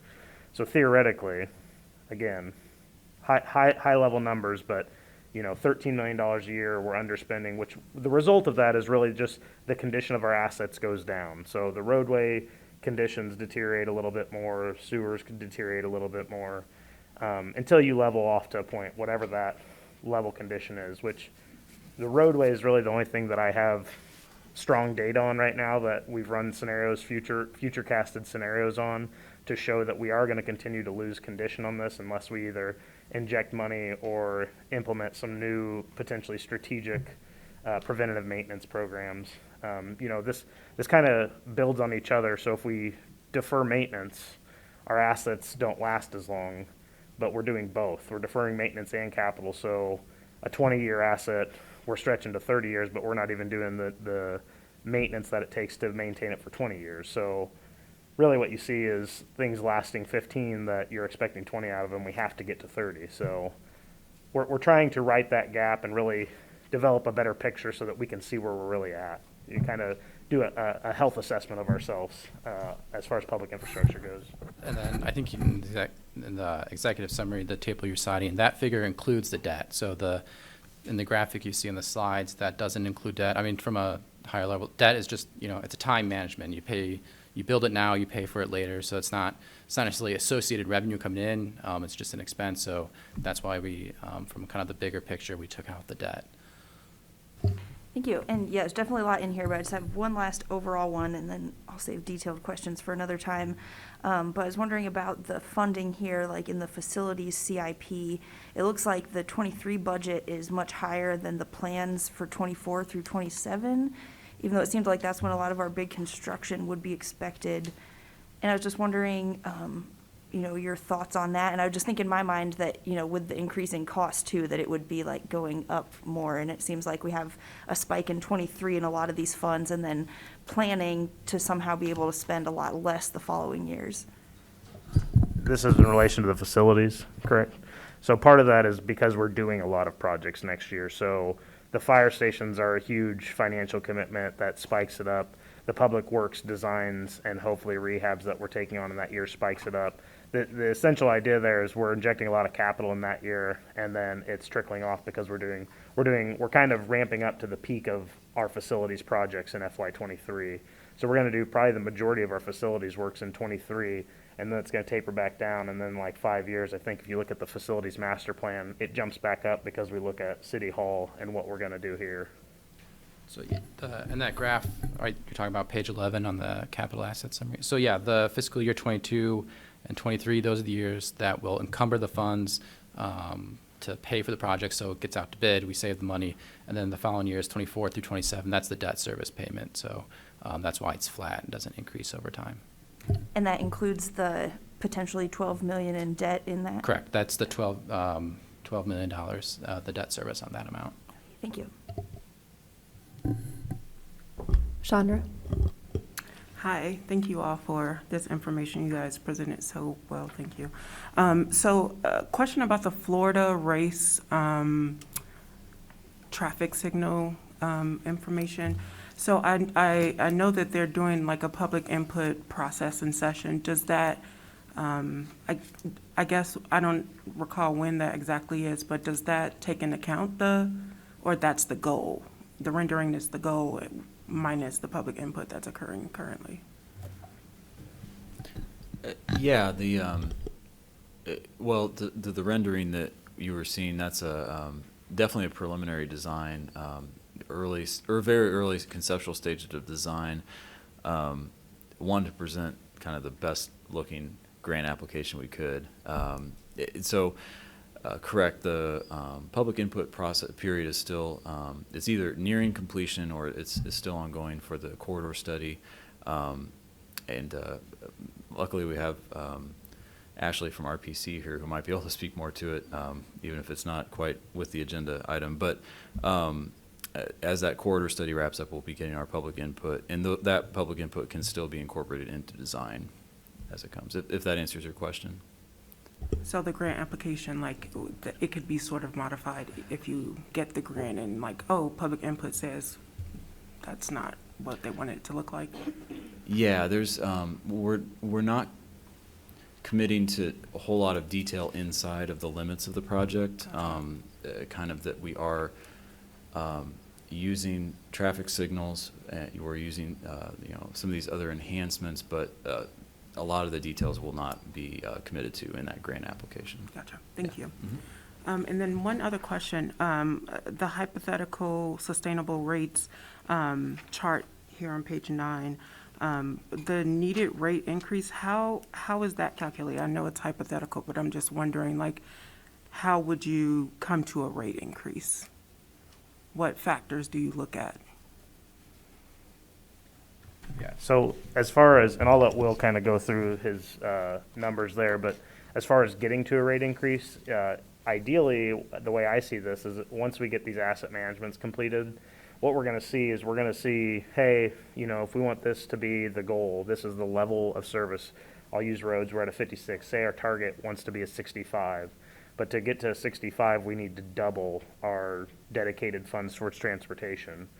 We talk through that then about, like, how do we do that? Local motor fuel tax is the one that we control, that, and then, potentially dedicating unrestricted funds towards those things as well, property taxes, sales taxes, things like that.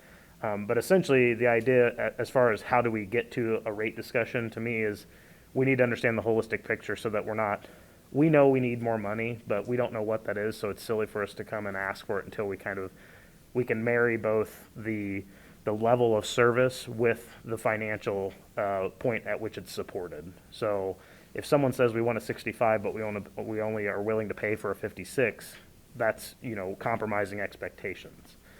But that's how we would get there. As far as Will's calculations here, I'll let him speak to that a little bit. Yeah, I mean, they're super high level, so I would describe this chart as the chart that just kind of shows the ballpark, that shows we need to study it further and, get to the real rate increases. So you just look at the total reconstruction value, the $1 billion. Well, how much should we be spending a year? Let's say it's just for the roads, I think it was like $400 million, and we should be spending can't remember the figure, but, you know, so we have what we're spending. The rate increase is simply, you know, if you just dial up the current rate to meet what we should be spending, that's what it is. So it's, you know, really basic, really rudimentary, you know, not very precise, but it kind of gives you the idea of what it'd be. And then kind of the per household calculation is just, you know, also really high level where, you know, just Google estimates or census estimates of, you know, how many cars or, you know, how many miles does a person drive a year, the average person in a household, and you kind of get the impact of, you know, to totally fund everything, you know, what would a potential, you know, single-family household, how much would they have to pay in taxes to meet that rate? So, you know, the super high level overall, it doesn't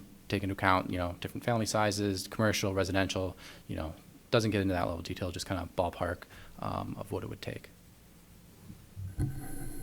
Chris? Yeah, thanks for the great information and the presentation. The presentation will be on the video of the city council meeting. It'll also eventually be on YouTube. My question is, will the what you send in the packet, the whole big report, will that be on your on your section of the website? It's loading now, but yeah, so the draft CIP is online now. Oh, okay. I think I can click on this. I don't know. Okay. All right. So you'll see our webpage for the capital improvement plan. We try to make it, you know, it is a lot. So we have each section, and then I'll, you know, once it's done, I'll put the full document together. It just gets to, it's a bear to change, so that's why it's not there now. But you'll see each section is available, and then as we do things like our CIP presentation tonight, you will see a link here. When we get to the committee of the whole that we talk about the resolution, we'll attach the resolution and the video, and the same thing with the council meeting. And then you also see for all the master plans that inform this implementation plan, like our you know, our bicycle master plan, our facilities master plan, you'll see the links to here, so you can kind of see the data that informs how we get there. And then if you just kind of want some more asset information, we have links to different maps for different asset classes. So you can kind of explore the whole CIP in as much detail as you want to or don't want to. That's great. The reason why I brought that up is because I get a lot of feedback that Urbana doesn't fix its roads, Urbana wastes its taxes, Urbana embezzles the money. I mean, you know, I'm sure you, over the years, you've heard stuff like that. But I just want to be able to point people, okay, you want to know what the road plan is? Here it is. So thank you very much. Charisse? Hi. The question that I have is basically regarding the storm drains and the sanitary sewage stuff. And so what I want to know is the sanitary district also part of the city? Okay, it's not. It's not part of the city. So then my other question is, because there was one of the things, senior moment here, showed that the sanitary district, there's a tax for sanitary district, correct? How do we work with the sanitary district if it's not part of the city in working with the sewers and stuff, the storm drains and upgrading those? So the sanitary district, essentially what they own and operate is they have the treatment plants. So in Urbana, we've got the one up here north of University is the Northeast Treatment Plant. They also operate the Southwest Treatment Plant on the southwest side of Champaign. Okay. That is purely, think of that as a blank, it's really just a box. So water goes in, dirty, comes out clean. So they own and operate that. So a portion of what you pay on your UCSD bills for the sanitary district pays for the treatment of the water. They also own and operate a number of interceptor sewers throughout the community. So really they own the big sewers. So if there's a big sewer going through town that all of the city-owned infrastructure goes into, they own those and operate those to make sure that they're functioning to convey water to the district. They also own and operate all of the sanitary sewer lift stations throughout the communities. Mm-hmm. So they have a portion of collection system which resides within Urbana and Champaign, and they have their treatment plants so that's what the sanitary district's costs go towards. Okay, their cost, what we pay, what citizens pay every other month or every month is, it goes towards maintaining the main lines? Is that what you're saying? Yes. So the city has what are considered collector sewers. Mhm. So they're like the 8 to 12 inch size. The district maintains interceptor sewers, which are generally speaking bigger than that. So 15 to 48 inches. They maintain the big stuff, and they're built and they keep the equipment to maintain the big stuff. We maintain the mid-level stuff, and then the private laterals, the 4 to 6 inch lines connecting homes, are then private users' responsibility. But the district owns and maintains the big lines. So the cost really, an easy way to put it is, let's say you gave me something. We don't have to say it's your sanitary waste, but you gave me something and I have to get it somewhere else. So I'm the collector sewer. You have to pay me a fee to get it from A to B. Right. And then you pay the sanitary district to get from B to C. And then you pay the sanitary district to then treat that and put it back in the creek clean. Okay. So do we have some, you said they have their own tax base. Correct. Okay, so I'm just trying to understand this. Mhm. So when it comes to, what kind of agreement, do we have an intergovernmental agreement with them somehow? Yes. Oh, okay, so that we maintain what we maintain and they maintain what they maintain? Correct. And they have their own specifications, specs and stuff regarding that? So part of the intergovernmental agreement, because it is between the sanitary district, ourselves, Champaign, Savoy, it's essentially kind of the regional area because all of our systems somehow connect to each other. Right. We all have developed essentially sanitary sewer technical committee specifications. So we are all trying to adhere to the same specifications so Okay. that we're all doing it the same, so that if there's an issue in Urbana and UCSD hears about it, they can come to us and say, hey, we're supposed to be doing it like this. We all agreed to be doing it like this. We're trying to do that for consistency. And, yeah, okay. And all of those particular specs, I imagine, also have to agree with probably state and federal guidelines, so on and so forth. Correct.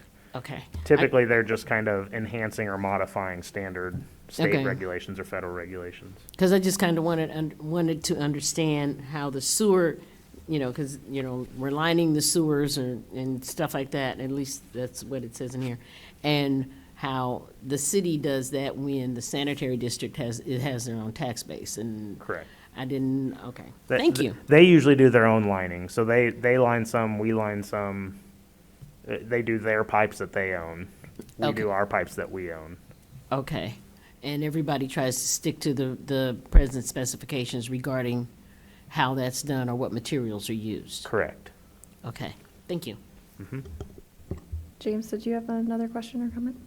Yeah, I did want to follow up to Chandra's question, because that question about the lights at Vine and Race, or at Florida and Race and Vine and Florida, is about, well, at least I've heard concerns from citizens that will have a negative calming effect on the traffic that moves between Race and into that more residential area next to Blair Park. And so that's why I think you're going to see citizens having a rising concern about having a speedway for Florida where you can drive all the way down there past Wiley School, past Thomas Paine School, and just zip all the way through there. So there's going to be a lot of questions as this comes out about what are we getting out of that kind of traffic control, and what are we losing, particularly with a number of schools in the area and a park in the area. Thanks. Just generally speaking to that, so through the corridor study, we were open for a ton of feedback on all of these things, and we've incorporated all that feedback into kind of the recommendations that we landed on. Some of the considerations we were looking at, keeping these things as four-way stops versus signalized intersections versus roundabouts, and we end up landing on the signalized intersections because they increase the level of service and also increase the safety evenly or more than the other options. The roundabout was much more cost prohibitive as far as the upfront cost and then long-term expenses of operating and maintaining that. The four-way stop has a very low level of service, which we already see as a level of F there. And we have safety concerns there where it's not controlled as well. So that's why we landed on the final recommendation of the traffic signals. The final recommendations, I believe, are slated to still be publicized to the public to get a final feedback round. So I would certainly encourage people at that time to kind of weigh in on that kind of stuff. Well, I'm going to take a little bit of issue with that because I think when you're talking about safety here, you're talking about vehicle interaction safety. I don't think you're talking about pedestrian safety or bicycle safety, because if that were the case, we'd be advocating perhaps for a roundabout at that Race, Florida intersection instead, because those are proven to be safe for everything that goes through the intersection. Thanks. Any other questions for staff? All right. Thank you all so much. Next, we have a report from the Champaign County Regional Planning Commission on ARPA public input review.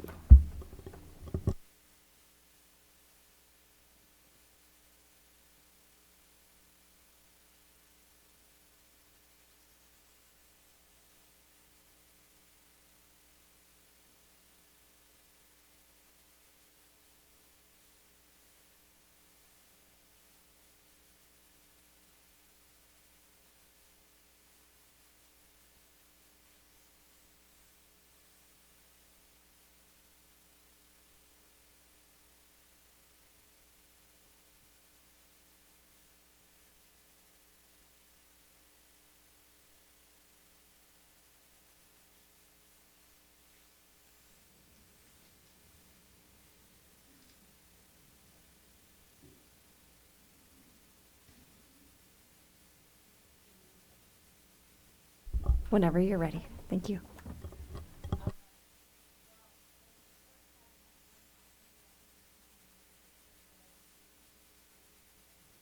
Is your mic on? We're having a hard time hearing you. It was not, sorry. Okay, I'm Ashley McLaughlin, Planning Manager at RPC. This is JD McClanahan. We're working on the ARPA public input. So today we have an update for you, and we want to talk about kind of where we are and what the next steps are. Just to revisit our timeline.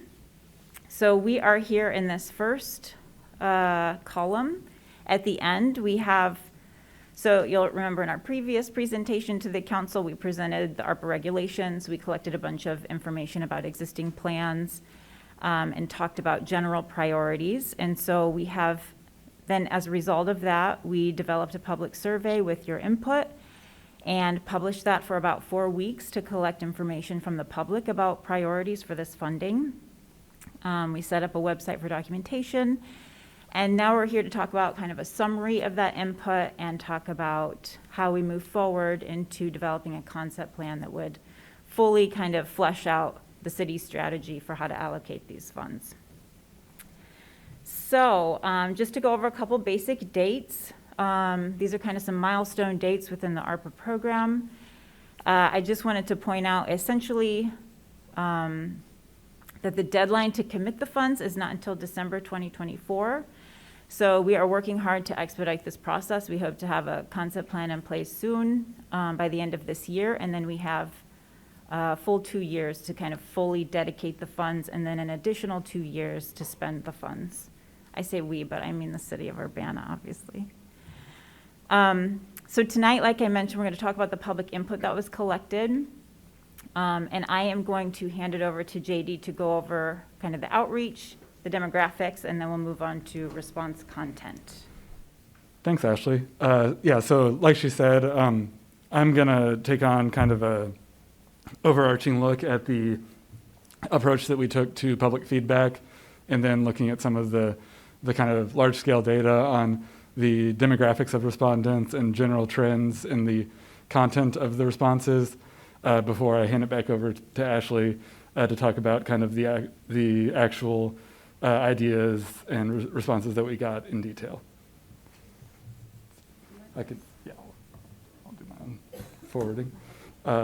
Yeah, so first we'll kind of talk about the outreach methods and venues that we pursued to get the word out about the survey and to get public feedback.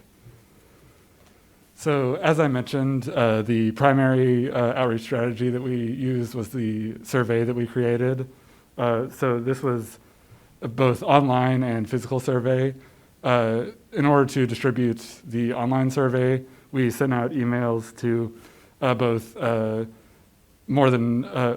sent out emails to 26 community groups working in City of Urbana, so public agencies, service providers, neighborhood groups, nonprofits, as well as 26 different places of worship who had publicly listed email addresses that we were able to locate because that was one organization that was mentioned as an important point of contact in our previous communication with the city.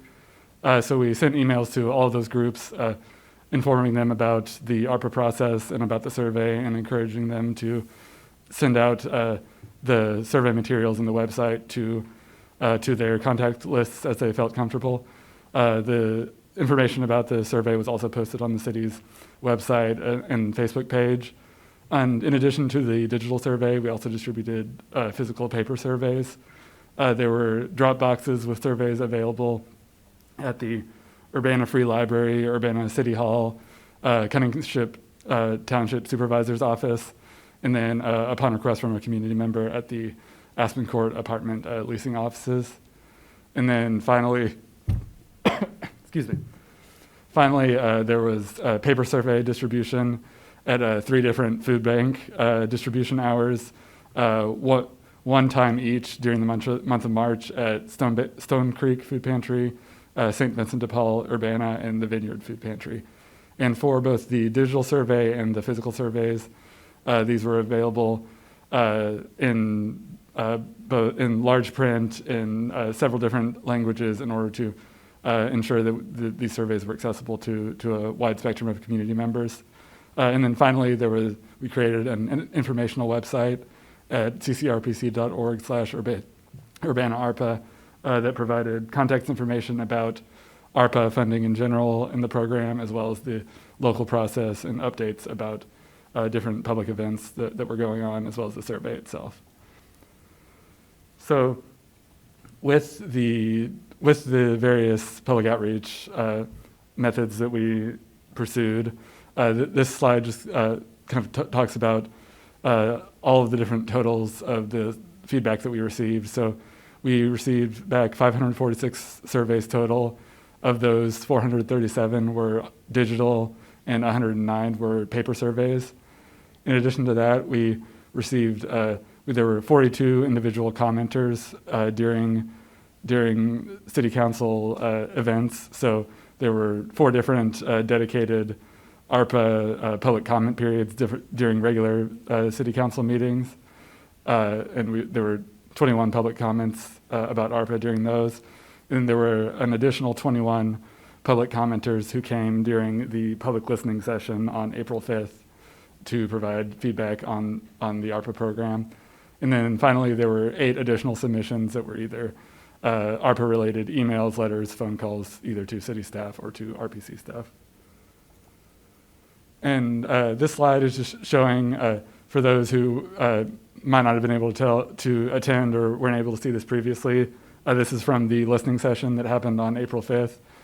So the top photo is just a photo of somebody providing public feedback along with the audience. And then the large photo is the graphic recording that was taken during that session. So there was a professional graphic recorder who took the public comment that was received, sorted it into the different categories that we were working with, and worked on visualizing and summarizing that feedback that was received.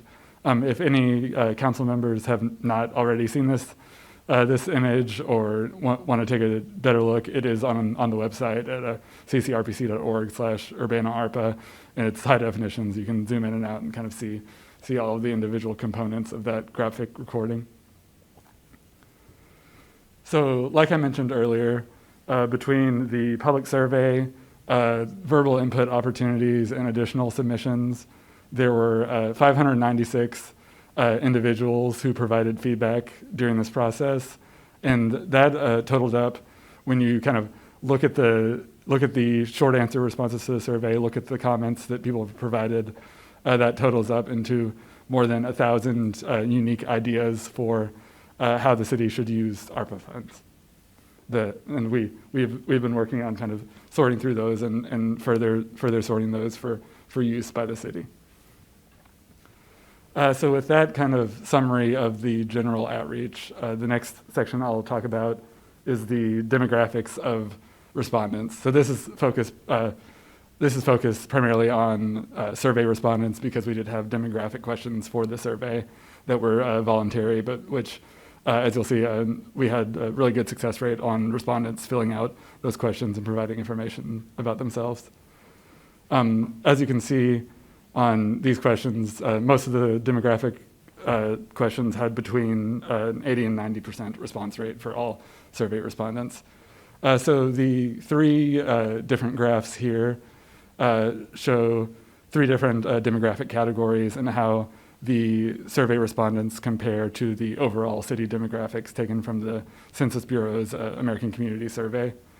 And I'll pull up a quick note that we made that the university population was not specifically targeted for outreach. We sent out information to community groups, but didn't kind of target student or undergrad populations. You can see that kind of most clearly in the age category where that 18 to 24 age group is underrepresented. So that was the result of not particularly not having that student population as a particular target group, but the effects of that can likely also be seen in the other demographic categories of the lowest income group being underrepresented, as well as in some of the race and ethnicity data.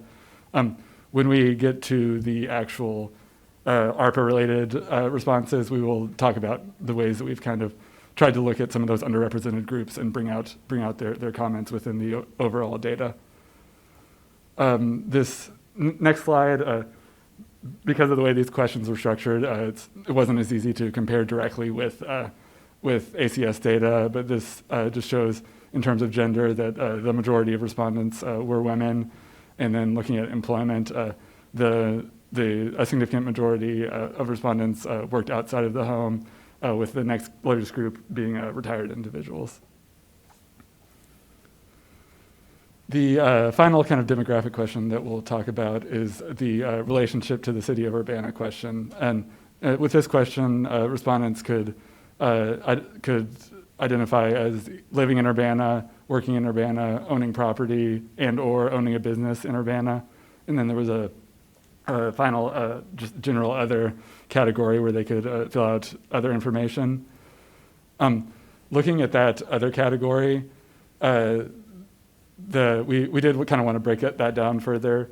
And the pie chart here shows that more than a third of the other category visits Urbana regularly for church, shopping, visiting friends, or other activities.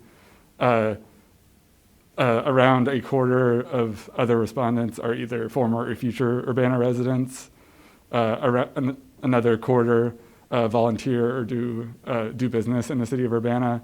And then around a third of those respondents live in Champaign or elsewhere in Champaign County.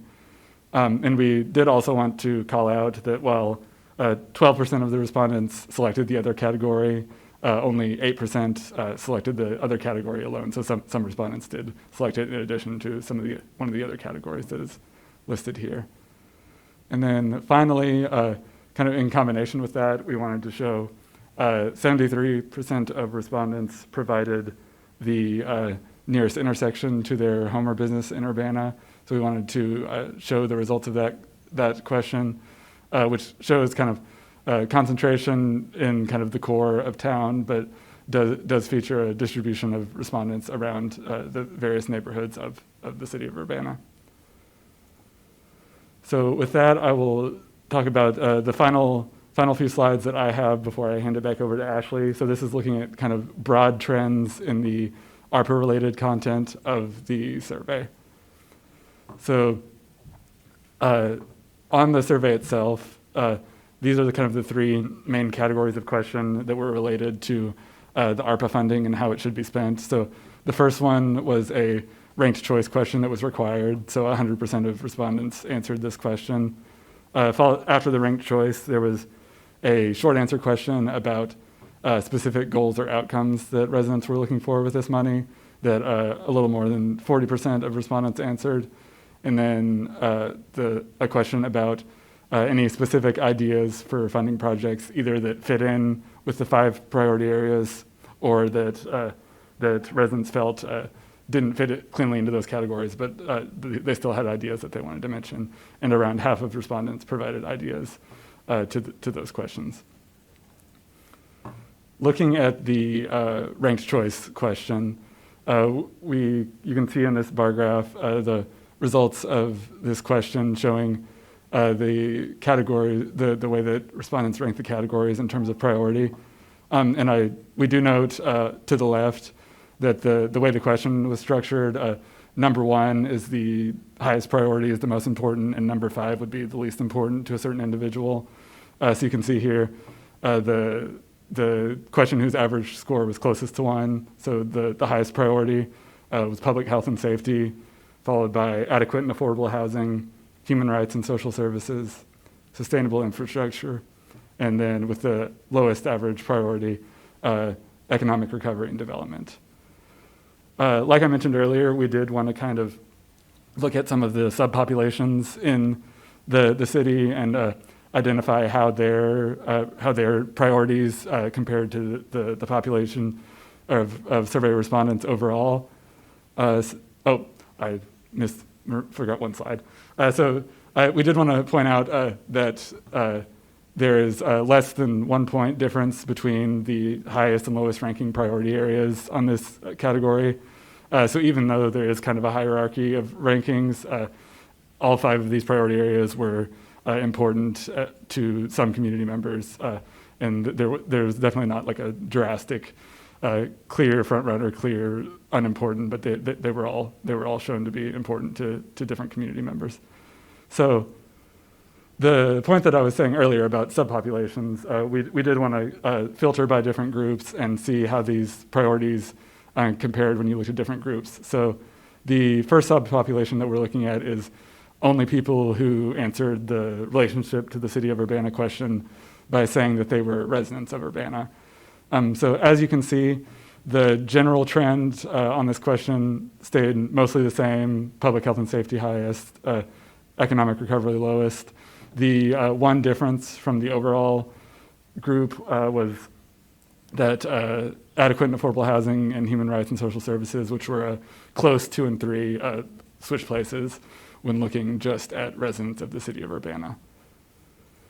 The next subpopulation that we'll look at, which had similar trend, was looking at the younger of the age categories, so under 18, 18 to 24, and then 25 to 44.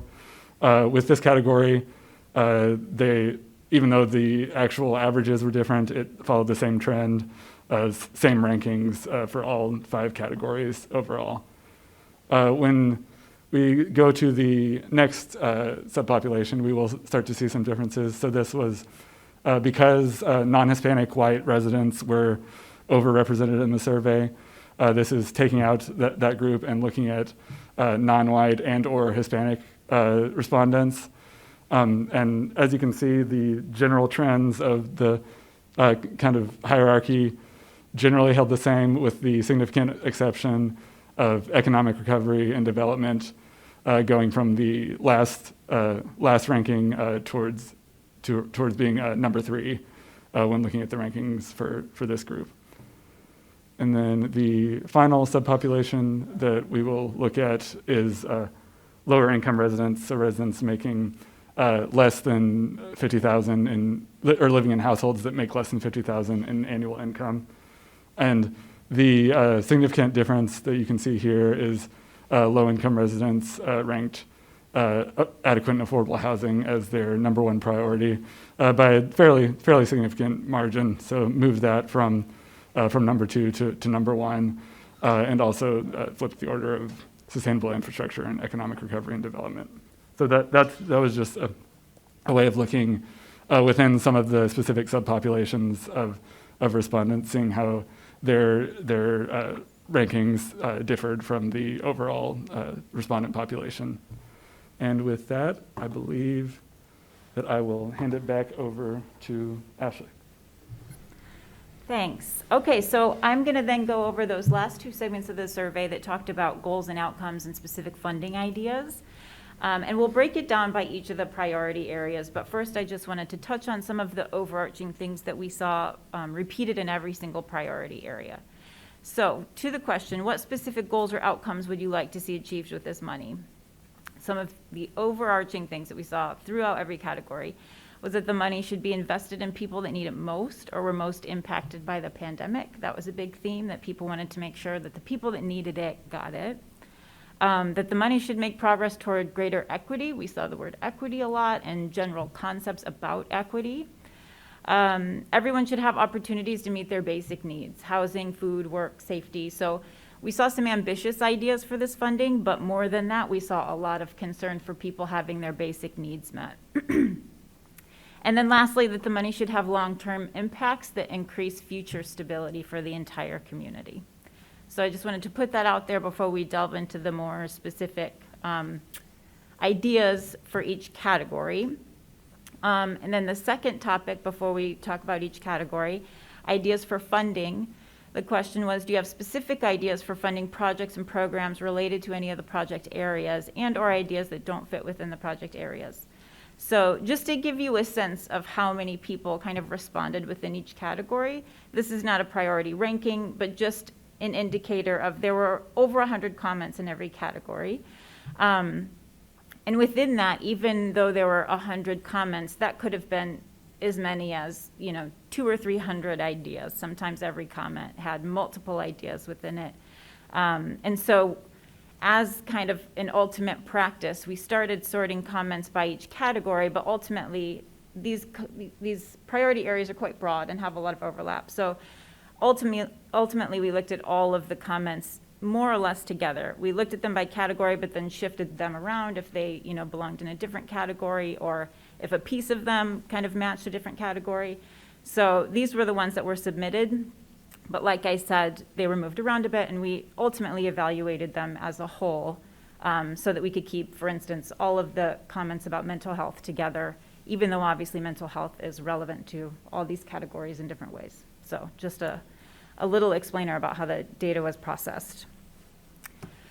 Okay, so starting kind of randomly with sustainable infrastructure, just to reiterate the definition or how we defined that in the survey. This refers to physical infrastructure, water, transportation, electricity, broadband, internet, et cetera, that's adequate and resilient for current needs and future changes, including population growth, climate change, and new technologies.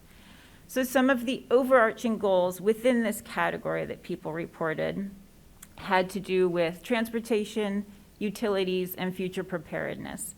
So with transportation, we just heard a lot about Urbana's transportation infrastructure. People talked about specific things, sidewalks, pavement quality, et cetera. The main theme of those was improving safety and accessibility for people. So less about specific locations and more about wanting people to have safe access in and out of their neighborhoods. For utilities, there was a big focus on, we've heard a lot about the Dr. Ellis subdivision, but there was also a big focus on investing in renewable energy as a way to prepare for the future in terms of sustainability and also reduce greenhouse gas emissions. And then lastly, future preparedness. This was kind of generally reflected throughout a lot of comments, investing in infrastructure that will increase resilience and safety in anticipation of climate change, but as well as any other kind of future unforeseen emergency or pandemic. Everyone was obviously caught quite off guard by this pandemic, and so the idea that we don't want to be caught off guard again. We want to kind of prepare as well as we can for the unexpected. So these are a few quotes. I'm not going to read through all of them, but I will say that we are going to make all of the quotes, sorry, not all of the quotes, but all of the comments submitted public, of course, without any personally identifiable information. But we are going to kind of post all of the raw comments on the website for people to see for themselves. But these are some quotes from that category that spoke directly to those overarching goals. That anyone of all ages should be comfortable walking, biking, or finding the bus. Affordable community-wide broadband, a healthier, more sustainable community that holistically mitigates impacts of climate change. So just to pull some of people's words directly, speaking to those overarching goals for sustainable infrastructure. And then lastly, and this is kind of the structure we'll take for each of the priority areas, some of the specific repeated ideas. So I know we don't have time to get into like the detail of these hundreds of comments, but I did want to give you a sense of both kind of the qualitative and the quantitative aspect of this analysis, where we did, as best we could, quantify the actual ideas that were reflected, that people wanted to see this funding used for. So the top section is about transportation. Like I mentioned, pavement condition, as well as active transportation, biking, walking, transit. Speaking of safety, people also talked about street lighting, as well as speed control and calming for vehicles, as was referenced earlier with Florida Avenue. A sense of wanting all the vehicles that use the road, or all the users that use the road, to be safe, regardless of whether it's a pedestrian or a vehicle. And then a few comments about installing electric vehicle charging facilities. Other included some maintenance things like snow removal, Amtrak, connectivity, things that weren't specifically captured in the rest of the categories. And then also for utilities, like we mentioned in like the illustration from the graphic recording shows, there was a lot of talk about Dr. Ellis subdivision, as well as other sewers and general drainage and flood control concerns. Renewable energy, like I mentioned. Internet access, a lot of people talked about that needing to be kind of more widespread, but also affordable or free. And then clean water, so a general sense of just protecting, you know, the resources and utilities that we have. So I'm going to move to the next topic area, and I'm going to go through all 5 this way, and then at the end we can kind of talk about questions or what other information would be helpful in order to move forward in this process. So for public health and safety, the definition is that this includes a range of issues affecting the well-being of community members, including violence prevention, pandemic response, physical recreation and exercise, and safe public spaces. So some of the overarching goals we saw in this category, recreation was at the top of the list. A lot of people talked about recreation, so improving the accessibility of public recreation space, both indoors and outdoors for all ages, but there was definitely an emphasis on youth-centered spaces and programming. And youth actually were a focus of, I would say, most categories. That was a big theme throughout all of the input. Next, safety and law enforcement. A lot of talk, of course, about people wanting safe neighborhoods, reducing crime and violence in all forms, and improving the relationship between law enforcement and residents through increased transparency and trust. And then healthcare, the sense that everyone should have access to healthcare, some comments about COVID testing and air filtration as a result of the pandemic. So some specific quotes that speak to those overarching goals within this category. Urbana needs more outdoor public spaces that are accessible and physically engaging for people of all ages. Helping our community come together after years of learning and working remotely. That was a common theme that was repeated throughout all of the categories, that people were eager to get back into public and be safe in public spaces. So some repeated ideas there. Like I mentioned, public recreation spaces and activities was at the top of the list. The Park District Health and Wellness Center was hugely popular and was mentioned, you know, significantly more than anything else. Interest in a skate park was also mentioned a lot. Of course, there's no details with that one like there are with the Health and Wellness Center, but there was a lot of interest in that, as well as other recreation spaces and just the idea of having more accessibility to recreation spaces for all ages. Safety and law enforcement, decrease in violence, like I mentioned, all types of violence, a lot of support for the police and or funding police tools, as well as some explicit not wanting to fund, you know, additional police tools, and increased police accountability and incorporation of social workers as continuing that conversation. And then lastly, the public health bit, healthcare and education, continuing vaccine outreach and testing, and then investing in indoor air quality and filtration for the current and future pandemics. And just a couple graphics from the listening session. So next we have economic recovery and development. This includes support to both businesses and individual workers, from business retention to workforce training, as well as providing the community infrastructure for workers and businesses to succeed.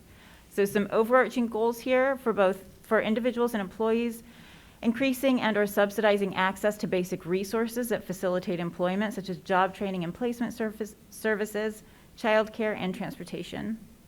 For businesses, supporting those hit hardest during the pandemic, particularly small local businesses, and also increasing support for startups and aspiring entrepreneurs. And for the city, there was a lot of comments related to the downtown area and wanting to invest in downtown and increase activity downtown. Again, that idea that people were ready to kind of be back in public and safe public spaces. Some quotes that support those overarching goals: more vocational training made available to young people who are not college bound, revitalizing the downtown area to bring more money to Urbana so we can sustain our own and continue to provide for our residents for years to come. And connecting a reduction in poverty will also lead to a reduction in crime. So some of those quantified ideas there: expanding job training and placement opportunities. There was a lot of talk about the SWIFT program or something like the SWIFT program to help people feel like they had access to the training and placement that they needed in order to work. Affordable childcare, and also, and last on the top of that list, affordable transportation. Just some of the resources that people referred to being sometimes barriers to employment.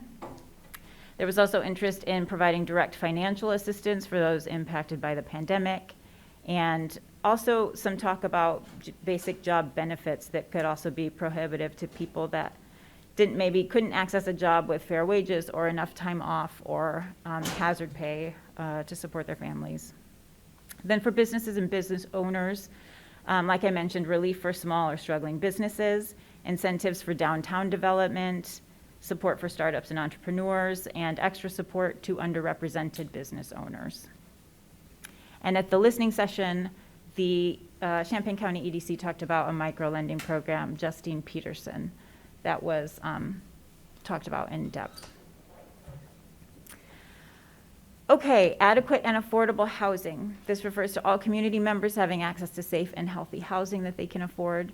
Overarching goals: reduce housing costs for those that need it most, taking measures to prevent homelessness specifically, as well as evictions. And this ranged widely from permanent housing to emergency shelters and transitional housing. So essentially all forms of shelter. There was also talk about the larger aspect of neighborhoods, so supporting neighborhoods with equitable access to transportation and other amenities, development opportunities, and an attention to history. So some direct quotes that support those: more of the excellent use of infill opportunities like on Vine between Green and Elm. I would like to see a more economically diverse Urbana with money invested in local neighborhoods that have a higher need. So quantified, people talked most about neighborhood quality, but I'll get to that. But at the top of the list, rent assistance and eviction prevention. Next was shelter services, specifically an emergency shelter, year-round, low barrier, upgrade existing shelters. Lots of general talk about shelter quality. People also talked about home ownership and mortgage assistance. Utility assistance was also a big one. So all of the costs kind of involved in owning as well as maintaining a home. You can see people also talked about home improvement and rehab assistance. For neighborhood quality, these ranged widely, so I grouped them into one category of neighborhood quality, but there was definitely a sense that people were concerned not only about individual households and housing, but about kind of the larger environment of neighborhoods and how those also provide important services and stability for people in the city. So moving on to our last section, human rights and social services. This refers to providing opportunities for all residents to thrive regardless of income, background, or personal attributes. overarching goals: provide supportive services to aid in pandemic recovery and daily stability for those in the community that need it most. Increasing the availability and affordability of mental health services was a big focus of this category, followed by convenient access to food. A few of the quotes that directly speak to this. We have several food deserts in Urbana and are in need of permanent food pantries so people don't have to take several buses to get food. And I hope those who are most in need will receive the greatest benefit, including the African American community that lives north of University Avenue. So this was, it looks like a smaller category, but this was just kind of a more straightforward category with less, there was a lot of overlap, so some of these comments originally in this category got put in other categories, but here we have at the top behavioral health services of all kinds people talked about, accessible food banks and grocery stores and food deserts, re-entry services and prevention programs, adult education and language classes, and then again, this idea of transportation and childcare that people had trouble with. So the comments related to that in this category were a little bit distinct than those in the employment category, but the need is similar, that it's hard to get affordable childcare and transportation isn't always accessible in every community. So that is a very broad summary of all of the input, the many, many comments, and if any public members are listening, we really do want to sincerely thank them for all of the comments. There were almost 600 separate people that participated, and there is a huge range of comments, like I said, that we'll be putting on the website that are genuinely inspiring, and they really speak to how committed people are to the city. And so we want to thank everyone that actually took the time to share their thoughts as part of this process. So lastly, we want to talk, before we open it up to questions, we just want to talk kind of about where we are in this process and where we need to go next. So as we've wrapped up this process, I know you only have a very kind of broad overview of the actual input. But at this stage, considering this input, it's time to kind of narrow down the goals to move forward with how to allocate these funds. $12.9 million is not going to adequately address all the needs that we know the city has, or all the desires and development that the city wants to undertake. So narrowing down goals to be able to focus these funds and identify what projects qualify in meeting those goals is the next step. So between this public input, the mayor and council priorities, the existing city plans that we talked about last time, we as staff want to know kind of what else the council needs in order to take that next step. Do we need to talk more about the public input? Do you need to kind of rally on your own? Do you have what you need? Or kind of, how else can we support you in kind of moving to that next step? So that's where we are, and I think at this point we'll just open it up to questions. James? Yeah, thank you. This is very comprehensive. Also, to the public that's watching, if you participated, thank you. This is a lot of input. This is more than I hoped for, actually. If you could roll back the presentation to the slide that was breaking down the neighborhood quality. There we go. I find that I just wanted to kind of call out that set of things that break out what is rolled into there, the enforce existing regulations and the deregulate to minimize zoning things should not be together in my mind. I mean, they both may want a certain kind of neighborhood quality, right, but they seem to be in conflict, and I'm wondering if there's any other parts of that might be like that. Because it looks like a really big bar, right? Right. But it's not, and it may have conceptually some kind of idea of improving neighborhoods, but it's not exactly lined up. Yeah, and there are certainly kind of contradictions throughout this, absolutely. And even with some of the police and the Health and Wellness Center funding, we felt compelled to also add kind of who was against those projects, because they took the time to say that, and there were enough of them. But like in this one, it does seem contradictory. And at the same time, if you think about existing regulations, say in terms of vacancy, that doesn't necessarily conflict with, you know, changing the zoning to allow for like duplexes or something in an area. So it doesn't necessarily conflict, but there's certainly a lot to kind of parse out here in terms of the detail of all of these comments.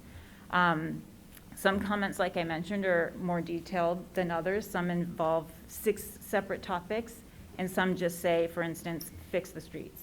So there's a wide range of detail and, yeah, and like I said, certainly some contradictions. Thank you. Yeah. Grace? Thanks again for the presentation and all the input that you were able to gather and share with us. I was wondering, first of all, if we could have a copy of these slides. Of course. Thank you. And then just wanted to clarify that this was general input in the way it was phrased, right? And we haven't collected any proposals at this point. Correct. That's correct. Okay. And so then I was wondering, it seems like your next question is about the concept plan. What would we need in that process?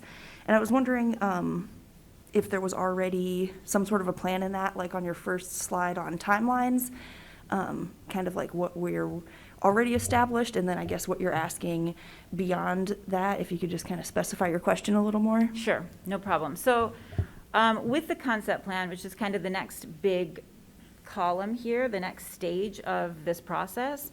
So the concept plan is essentially, it's not a specific document necessarily that there's a template for, but it's essentially documenting the city's strategy as well as goals that are consistent with the federal guidance. So having something that kind of outlines what do you want to do with this money? And then from there, we can define kind of what are the metrics that you can evaluate progress towards those goals, and those same metrics and different metrics to then evaluate applications for the projects, you know, that would be applying for this money. So if the goal is to, you know, create a new indoor recreation center and the park district wants to apply for this money, then, you know, how does their proposal fit within the goals of the city and the kind of the metrics that you outline for what success looks like?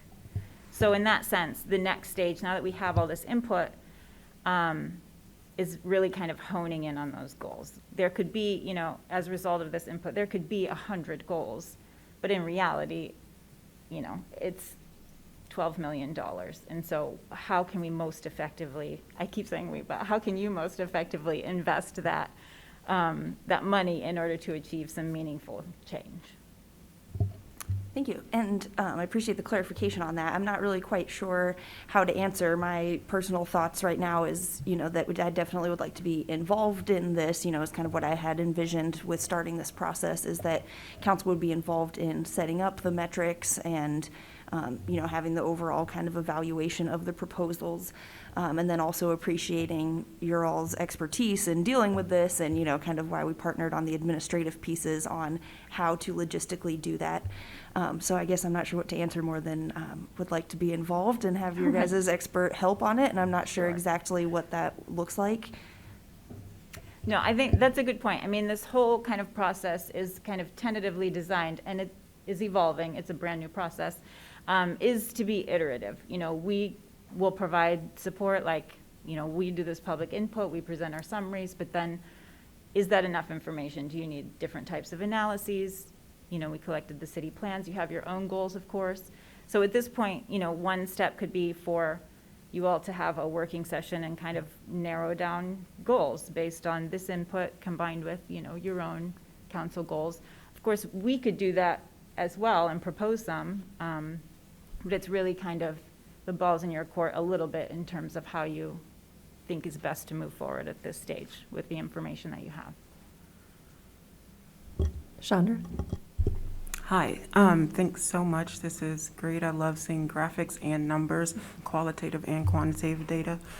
So I like your suggestion about maybe combining our already approved and worked on council goals with sort of the input and ideas coming from the public to see if we can, you know, just marry the two and come up with something.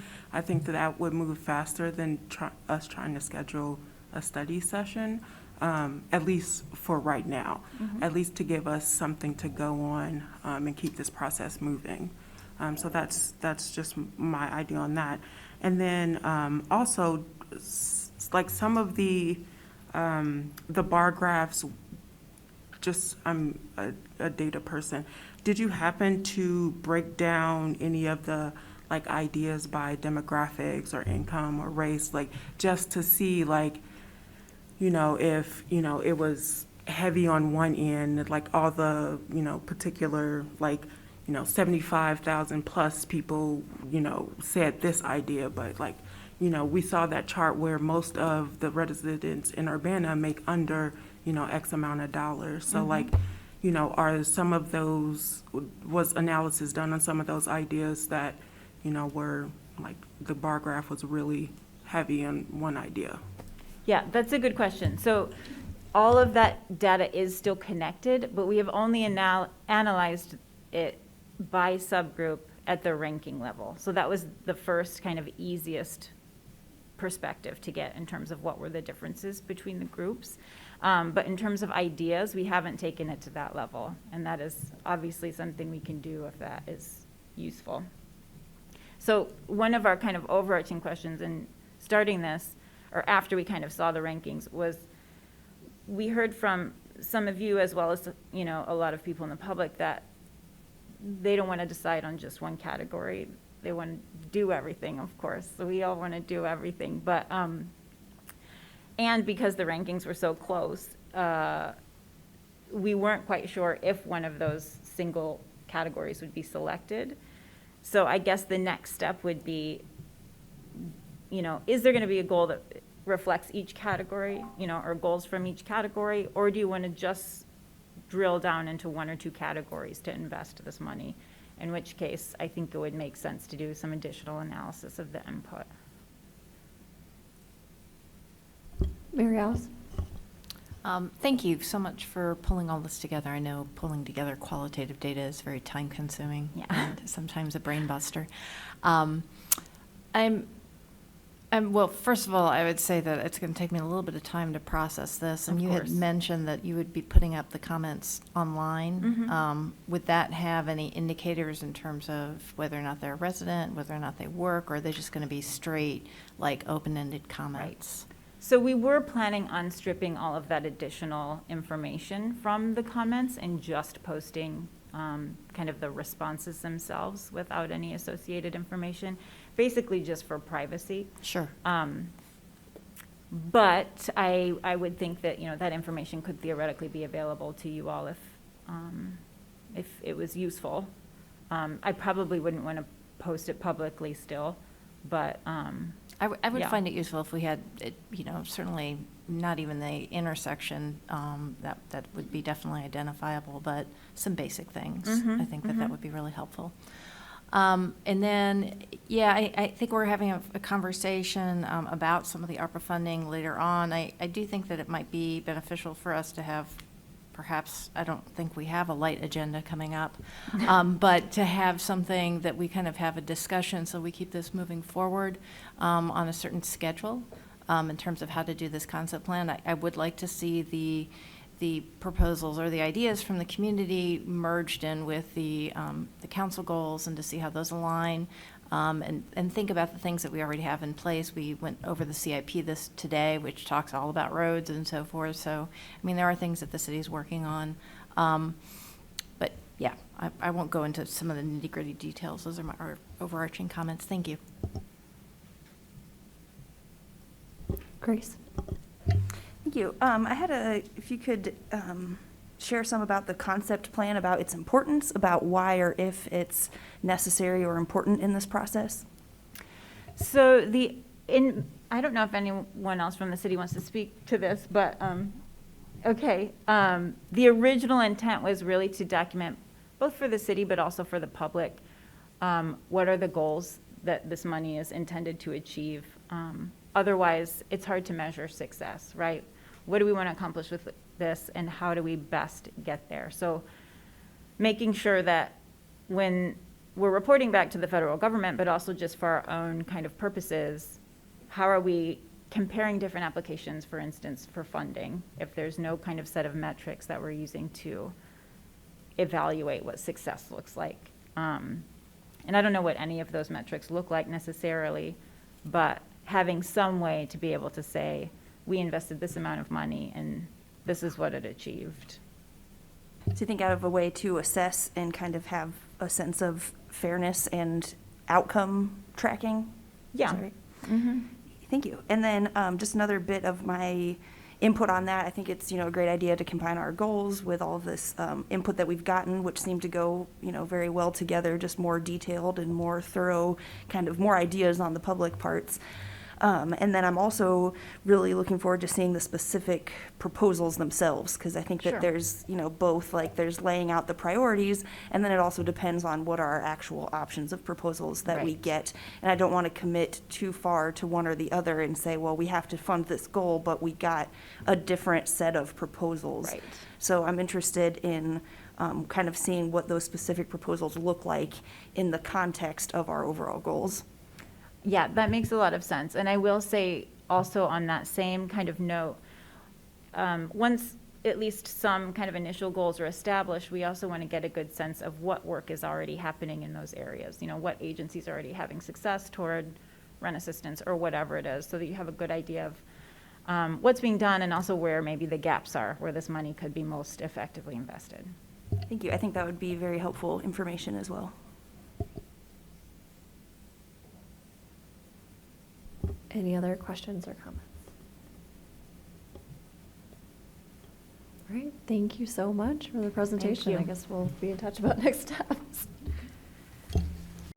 All right, next on the agenda is a discussion. Yes? I have 3 quick announcements for staff report. All right, we've got staff announcements from the mayor.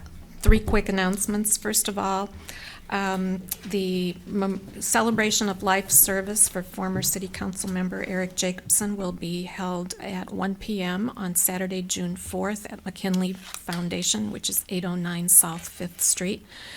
On that same day, June 4th, 1 p.m., the celebration of life service for former Congressman, former State Rep, and former Urbana City Council member Tim Johnson will be held at Lincoln Square Mall. On Wednesday of this week, 41 Urbana High School students will be recognized for volunteer service to the community. They've performed between 30 and 100 hours of service over this past school year. It's part of the first inaugural class in the mayoral recognition program, and this is a joint program between the City of Urbana, Urbana District 116. So they'll be getting recognition at Honors Night this week at 7 p.m. in the Urbana High School auditorium. And there will be no meeting, City Council meeting, on the 5th Monday of the month, which is Memorial Day. Thank you. Thank you. Now on to the discussion about ARPA accelerated track option for time-sensitive projects and programs. Okay, thank you. I'll try to be pretty brief just because we've had a lot, and kind of that way there's more time for talking. So kind of now that following up from the RPC's presentation, I think you kind of, from the conversation that we had is, it's a meaty topic, and it's certainly going to take some time to, to get through, just to digest the input and then kind of look at the outcomes we want, projects that City Council wants to fund that meet those outcomes. So, the original deadline was the earliest that City Council is anticipated of awarding funds would be at the earliest, end of the year 22 or, early 2023. So with that in mind, we have a proposal in front of you to give City Council the option to allocate some money on earlier more expedient time accelerated track for projects that might have some degree of time sensitivity to them. And the idea behind this is that, there's these projects that have kind of come to light through this process, have some general alignment with the draft ARPA goals, with the adopted City Council goals, and that the outcomes that these projects are trying to achieve, are outcomes that, the hypothetical or future concept plan is going to want to achieve, and then delaying these projects could have a negative outcome on those outcomes. Delaying the funding, for the projects would have a negative outcome on the negative effect on the outcomes that we're seeking to achieve. So kind of with that in mind, we have crafted a proposal for an accelerated track option that let city council award funds on an earlier time schedule. And we try to come up with a proposal that, maintains integrity to the process that exists now, but also having that fidelity to the outcome-oriented approach where, if money doesn't get allocated, these projects could be in jeopardy. So I'll go through real briefly the elements of the proposal, but really kind of the main question that we're seeking guidance on now is there a willingness to go through an accelerated track process? I think once we get that question answered, we can kind of go through in more detail some of the nuts and bolts about the project proposal, but that's really the main question of is there a desire to kind of have an accelerated track option? So just kind of the option as we kind of drafted up to present it, we're thinking about, how do we define what projects would qualify? And I just, some basic things is the real basics is it abundantly clear that it aligns with the goals? I mean, if there's a lot of question, I don't think we want to go through an accelerated track. Does it use the funds efficiently by having other sources of funding lined up? Is it immediately implementable?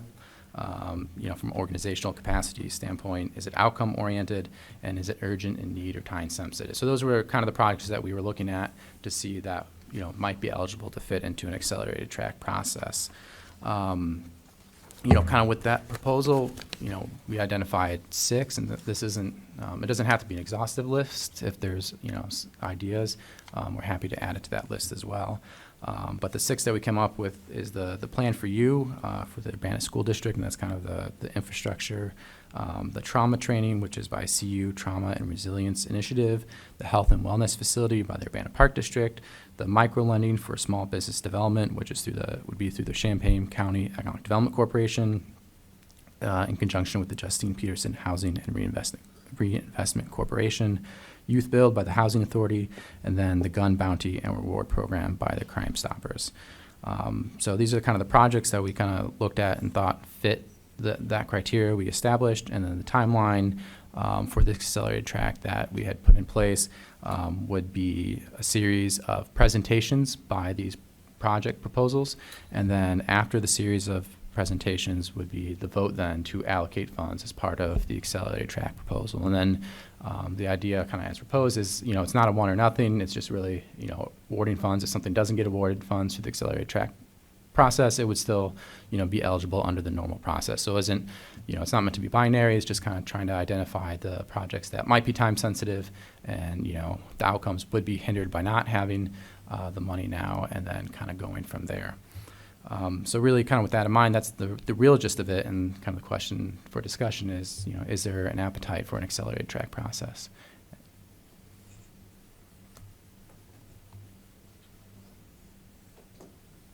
Grace. Thanks for bringing this to a discussion. I had some questions first. When you say we decided, I'm saying like who decided that these 6 would qualify for an accelerated track?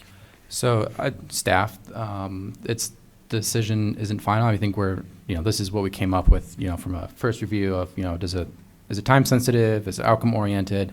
Kind of going through what we heard the past couple of weeks, these are 6 we picked. It's not meant to be definitive. If, there's an issue with one where there's disagreement that it doesn't clearly meet, the proposed guidelines or alternate guidelines, if there's something that we're missing, I think this is kind of a list of what we thought. It's, or what the city staff thought. It's not meant to be the end all be all, so. And then could you explain more on how this, I believe you said, maintains the integrity of the previously established process? So, yeah, so we're trying to, not, change up the whole process, while we're doing. We're trying to, so the, going back to the first slide of the RPC, you have, the look at plans.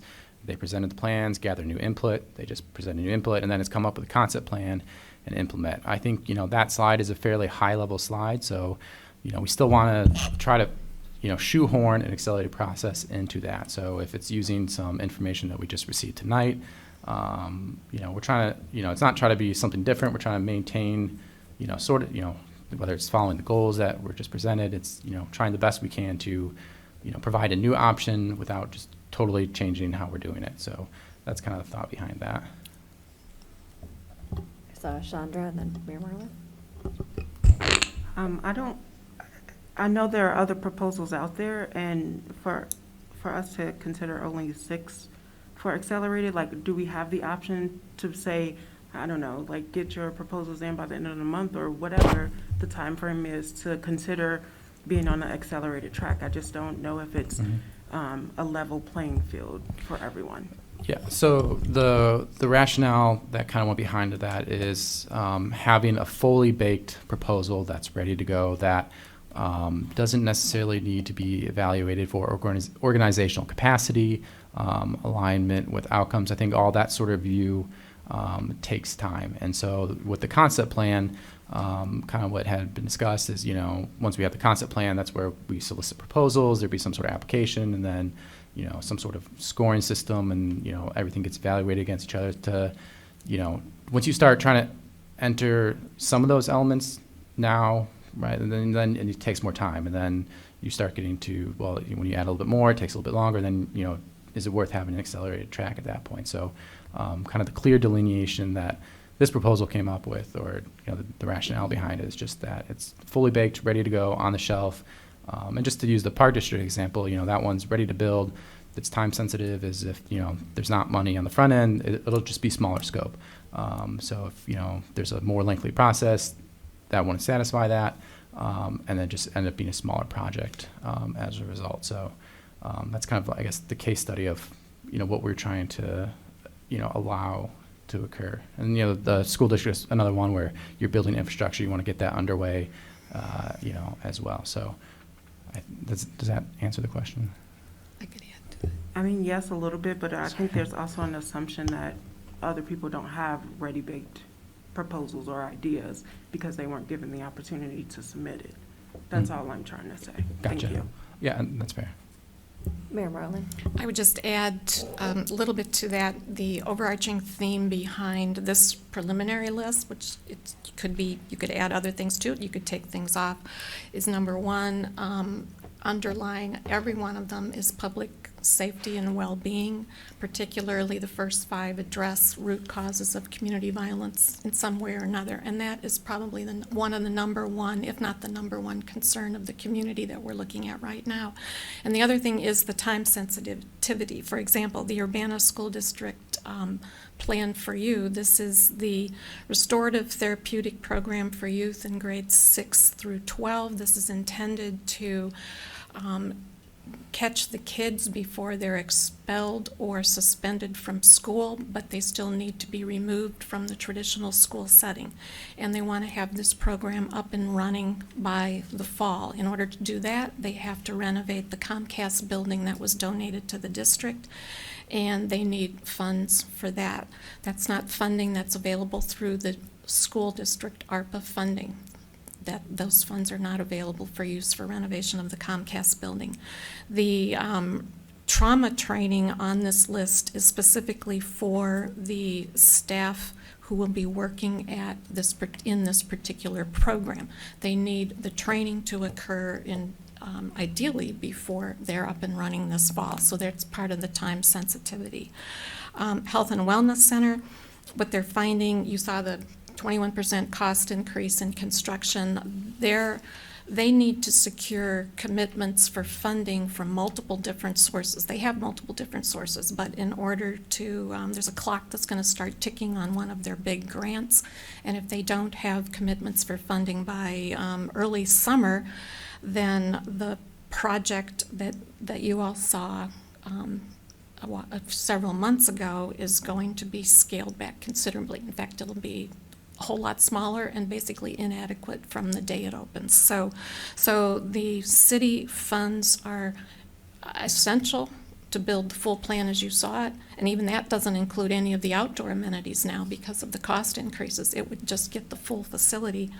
But there's basically, they're operating under a deadline. You heard about the Justine Peterson proposal that Economic Development Corporation was hoping to have. I believe when Carly made her presentation, they within 90 days wanted to have that piece of it up and running, and it's the one that leverages funding for microloans for small businesses, particularly women and minority-owned businesses. For the Youth Build Housing Authority, again, another established partner. They have approximately 25 Urbana residents on a waiting list for Youth Build. Their next cohort starts July 1st, so there's the time sensitivity there. So each of these directly addresses root causes of violence and does have a deadline, and it doesn't fit the original concept plan timeline that we all were looking at and still are looking at. So you have an opportunity, and it's your choice, you know. I hope that the question tonight is, are you open to the idea of considering an accelerated timeline? The specific projects to consider can be curated, and we can identify people you want to hear from, and then they can come in and give a presentation. You're not voting on any projects tonight. It's are you open to the idea? And if not, then we'll move ahead on the original timeline, but it means it's going to have a negative impact on some of these very important transformative projects that we have an opportunity to fund. We don't get to always set the timeline. If we learned anything in the pandemic over the past 2 years, sometimes we're acting in response to what we're learning and what we're hearing, and that's certainly the case here. Mary Alice? Thank you, Will, for giving us some background in terms of this process. I think in terms of an accelerated track proposal really makes a lot of sense. Just based on the information that we saw from RPC, overwhelmingly, didn't matter what background you had, what your relationship was to Urbana, public safety was number one. I do hear what both Grace and Chandra are talking about, and one phrase you've used a couple of times is ready bake. So in addition to kind of qualified projects, one definition that is missing here is, what do you mean by ready bake? And maybe that would be an opportunity if we did some kind of accelerated track, that if people have these things already ready to go, ready to hand in, they could add their name to this or add their name to a presentation of some kind, which would give more people an opportunity, besides the people that we've already heard from. We would still be meeting with our criteria, and we would still be that underwritten one here, which is you're ready to go, right? Shovel ready. So I don't know if it would be helpful to have maybe a bolded list of what you mean by that. You know, you're waiting on a grant. Maybe you have, I'm sorry, not waiting on a grant. You have a grant, and you know you're ready to go with this program, but you still need $100,000 to see this program to fruition of some kind. So I think the question that I heard from Diane was that are we in favor or opposed to this process? The questions that I heard from Grace and Chandra were really like, how can we make sure that this is open to more people and more people understand that if we do take this process, how would they be able to join that process? I think those are the two main questions that we heard today, unless I'm missing one. Oh, that's it. Okay. James? So I can answer at least one of those questions and say I am open to talking about this for at least a couple, maybe several of these items. I am not convinced, however, of the time sensitivity of a couple of them. They look like things that could be started at any time if they were vetted more thoroughly through the process that we're doing. So I am open to it. Not probably all of these, but some of them. And I would like to know. I hate the term shovel ready because we're not digging a hole.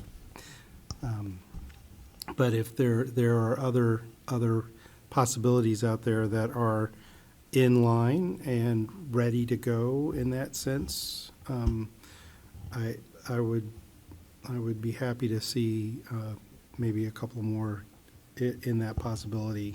I do believe that the program associated with the school district is an item that we should be giving attention to. And I do know that I have an unending supply of emails from the community about the Health and Wellness Center, from all parts of the community, about where we're that's going to be located and who it could serve.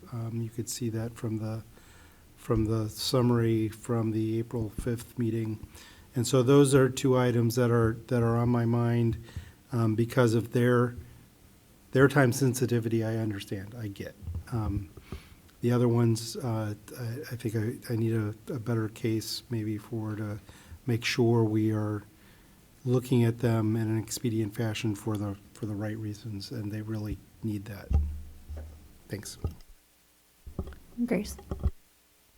Thank you. I would like to say that I am not in support of this, and I hope that can be on the record and acknowledged. I think that it does undermine the process that we've set up. I think there's been a lot of organizations who have been waiting to apply for the past year that we've been on this. There were programs that, were trying to get stuff started last fall that didn't have a chance to apply. It just seems very unfair when we haven't accepted or advertised a single proposal, and we're going to potentially allocate half the ARPA money before anyone has a chance to apply. That doesn't seem like it's in line with the track of what we had tried to set up with RPC about transparency and about having a fair system. It seems like it takes away the point of doing the concept plan and evaluating everyone else on a different set of standards than these ones that have essentially very little criteria. I don't agree with all the things in here. It's in the memo saying that these projects are time sensitive and further analysis is unlikely to elucidate better information. I don't think that's true, particularly with the Health and Wellness Center. I have a lot of questions about cost, scholarships, membership, supervision, and programming. There's a really big difference between a private gym and a community youth center. And a private gym, I think, does not address all these things that we're saying. And if it is a private gym and there's not scholarships and there's not supervision or structured activities for youth, I think it is a private gym and it doesn't have those kinds of same things. So I think there's a lot of questions I have on this still, and I'm not comfortable with hand selecting a few projects that get to cut in front of everyone else with this process. Another concern that I have is that it seems like by doing this, it would be taking a lot of time and resources and special meetings and attention from staff and council and the community that seems like it would further delay the process for everyone else on this quote-unquote traditional track that we've established for everyone else. So I think that there is urgency for these projects, and there has been urgency from a lot of projects who haven't even had the chance to be considered yet. And I think that we need to do this in a more fair process. I don't agree with this, how it's proposed right now. I think if we were going to do it, my compromise I would consider would be to open it up for proposals from everyone, so it wouldn't be as accelerated of a track. Or move up the timeline for the entire process if we can get the concept plan minimized or done faster. I understand the sense of urgency, but I don't understand the sense of urgency being acknowledged for some organizations and not for others. So again, I am not in support of the way this is written. I think we need a fair and transparent process, and we need to evaluate the ideas. I don't want to allocate half the money and then get great proposals afterwards when we don't have money left to do the things that we might have done differently if we had all the ideas laid out on the table in the first place. Thank you. Mary Alice, would you take the chair? Sure. And the chair recognizes JF. Thank you.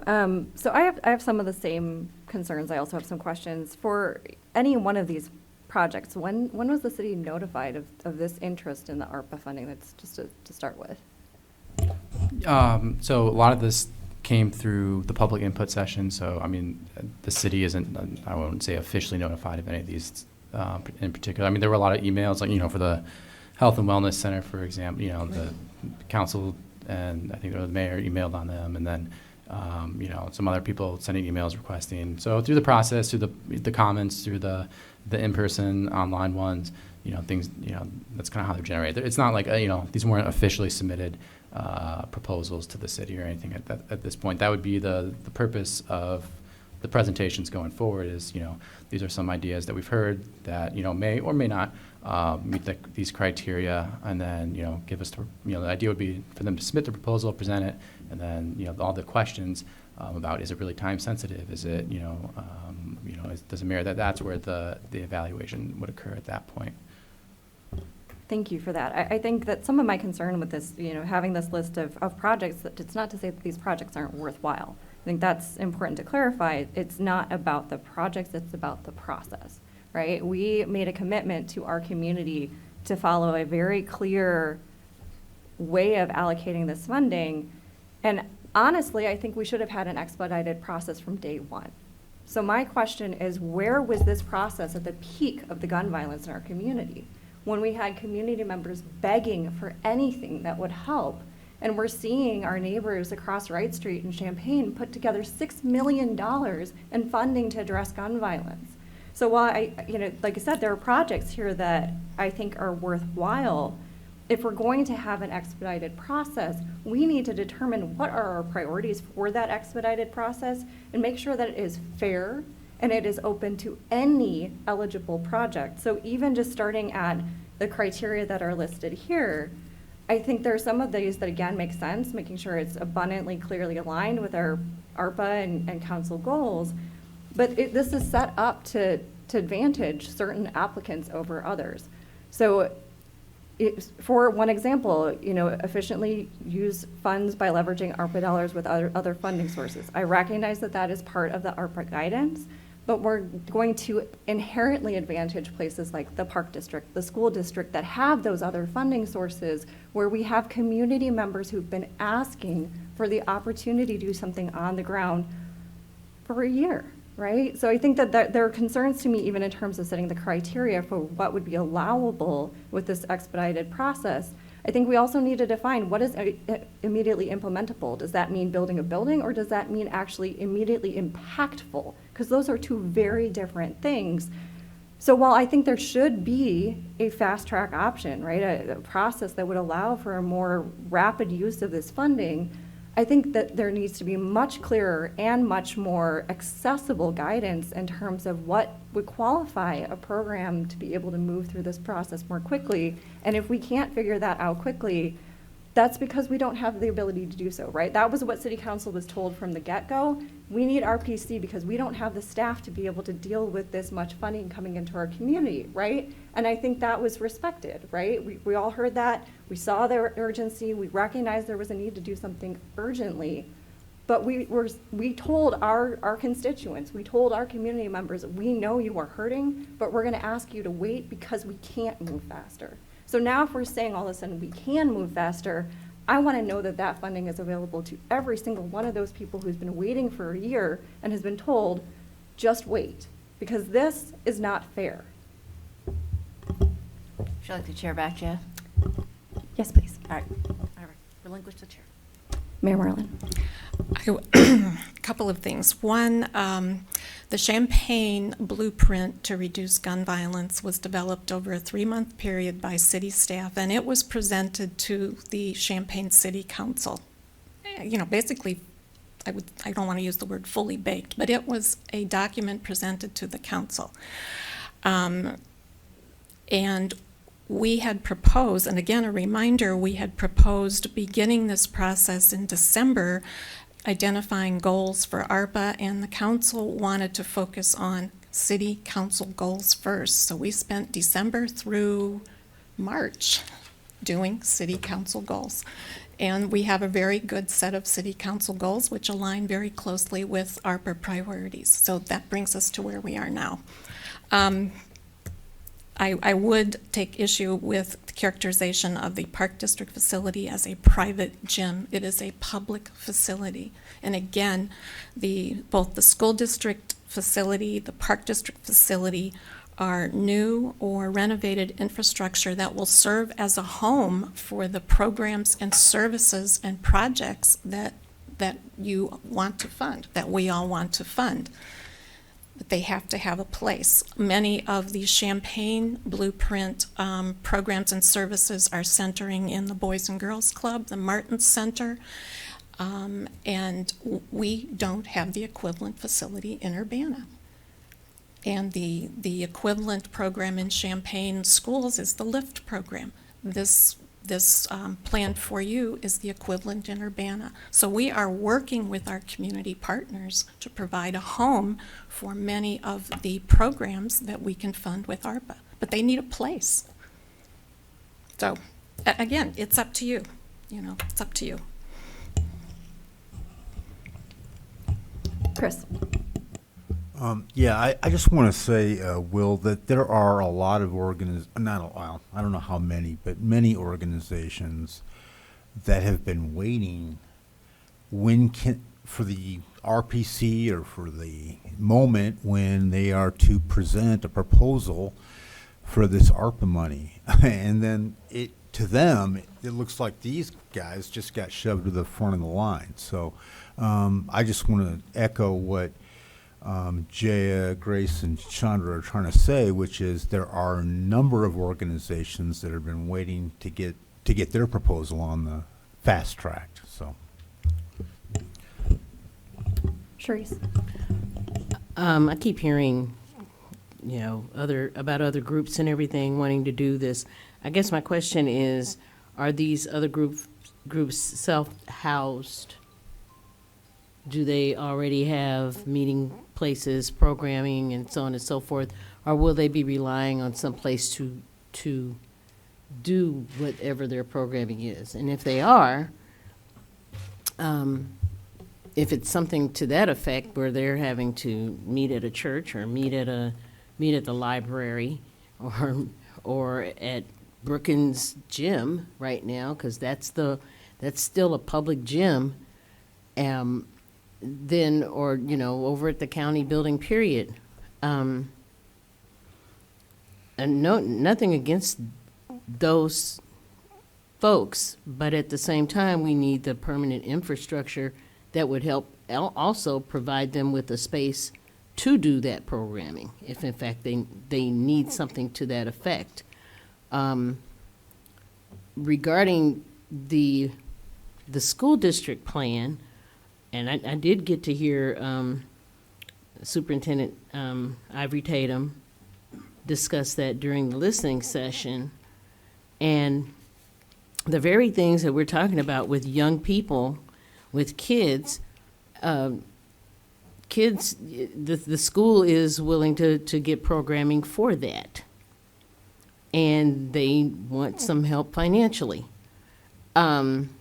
For all the complaining and everything else that parents and everyone else has had coming forward to the city as if we are raising their kids, I think this would be a very good idea to try to get that in place so that kind of programming could start in the school year.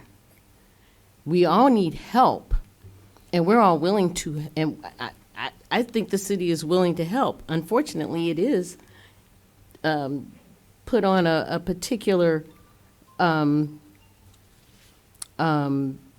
schedule, and that's unfortunate, but it is what it is, and it's not taking away from anybody else. It may actually be helping them on some level based on the infrastructure that would be put together or put up.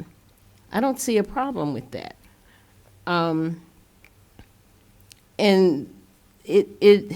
I think it does not help the people who need it most if we can't help to supply a place for that kind of stuff to happen. I don't know. Am I missing something? What am I missing? Mary Alice?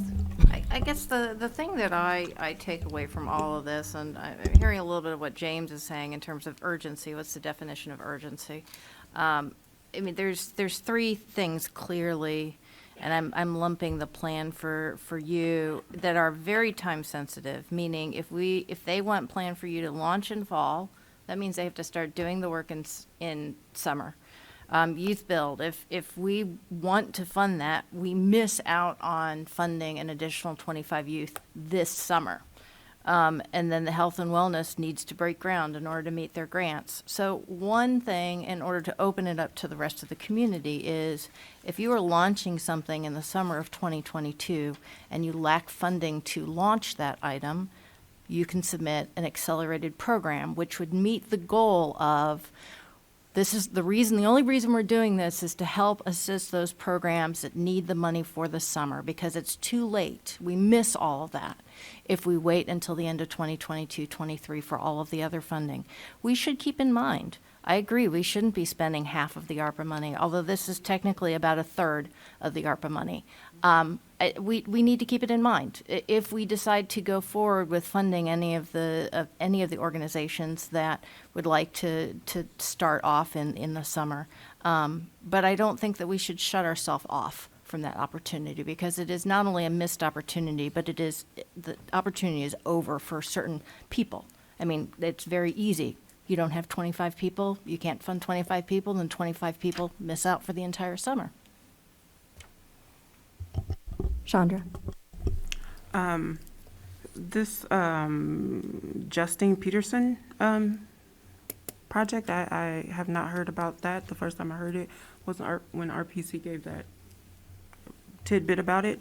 I want to put that out there. And then also, these are funding requests. It doesn't mean that we have to give the whole thing 'cause if we don't want to spend half the ARPA money.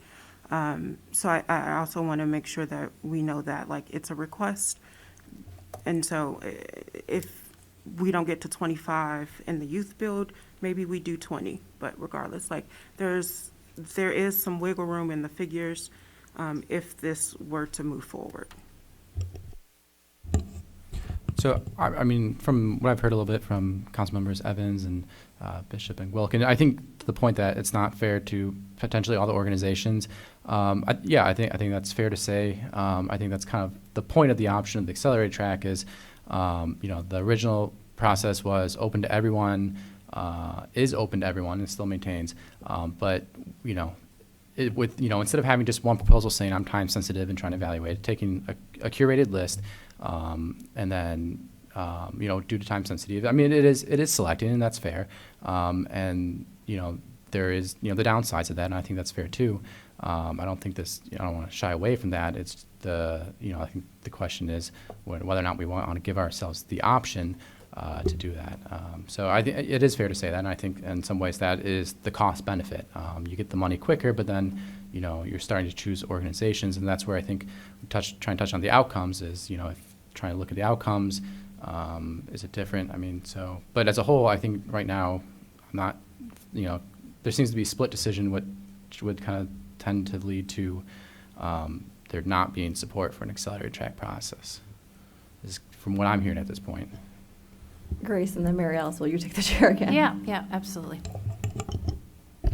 Okay, thanks. I had a few more comments and then another question for you there.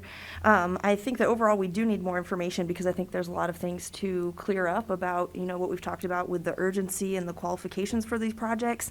And I also want to clarify when I say would be like a private gym, I mean, I think if it is a cost membership and there's not structured activity or supervision for youth, so you have to be, 18 or come with an adult, that seems logistically pretty much operates just like a private gym.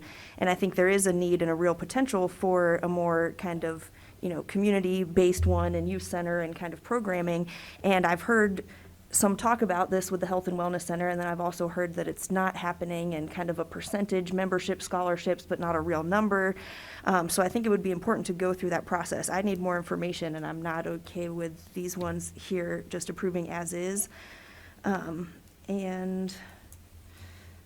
other thoughts here. Oh, the question, at least, was if this did happen, who would RPC be involved in this, or this would be just the city alone taking on this accelerated track? So the details of the proposal as written down, it would just be a city process. So the RPC concurrently would be still working on the concept plan, and then it would be the presentations to the city council, and then the city council, through the metrics of what you established, would then decide whether or not any of the projects merit an accelerated track award or not. So it would be just a city affair, so to speak. And so I think somebody mentioned it, would it be more time intense? Yeah, it would be more staff time as well. So that is, that's true to say. Thank you. And I think just with that, just considering that it seems almost like some of the worst of both worlds, like we're still paying RPC to manage a much smaller pot of money now, and then also still having city staff and extra time on the city end with it. And I agree, and also want to reiterate that I think that these proposed projects for the accelerated track are important projects to consider, I don't think that they are any more important than the projects that didn't have a chance to be listed on this list. So I think that, again, it comes down to fairness. Either do an accelerated track that's open for everyone that wouldn't be decided by June, and I would feel more comfortable not having to have city staff and us as a city do it when we're working with RPC for their expertise on this. I think that it would make sense to bring them in, or again, even more so, see if we can bump up the overall timeline, because with something like a concept plan, I feel like it's either important enough to do it for everyone to meet the same criteria, or if it's not important enough, then it's not important enough to do it at all. But I don't think that it makes sense to say it's important for some projects and not important for others. Would you like me to take the chair, Jaya? Yes, please. All right, chair recognizes Jaya. Thank you. So I want to clarify in terms of my position. I would support there being a faster option, but I think that what qualifies a project for having this expedited process needs to be changed so that it's more equitable. I have concerns that this is privileging folks who already have access to people with power, to be perfectly honest, the people who can actually come to speak to the city council, the people who have the ability to ask for a meeting with the mayor. I don't think that that is a fair way of doing this process. I have concerns about that. I also have a problem with suggesting that the city council was less willing to move forward with setting goals for ARPA funding. We have the timeline that was set for us, but in collaboration with RPC, of each of the phases and the expectations of when each of those phases would be done. So suggesting that the goals were for ARPA funding, we're waiting on the council priorities, I think is deceptive. I have a problem with that framing. I also really feel for especially the Park District. I think that they're getting caught up in this conversation in a really problematic way. I think what they are trying to do is really admirable. I think that it is our job as this body that is making budgeting decisions to question any proposal involving funding that's put in front of us.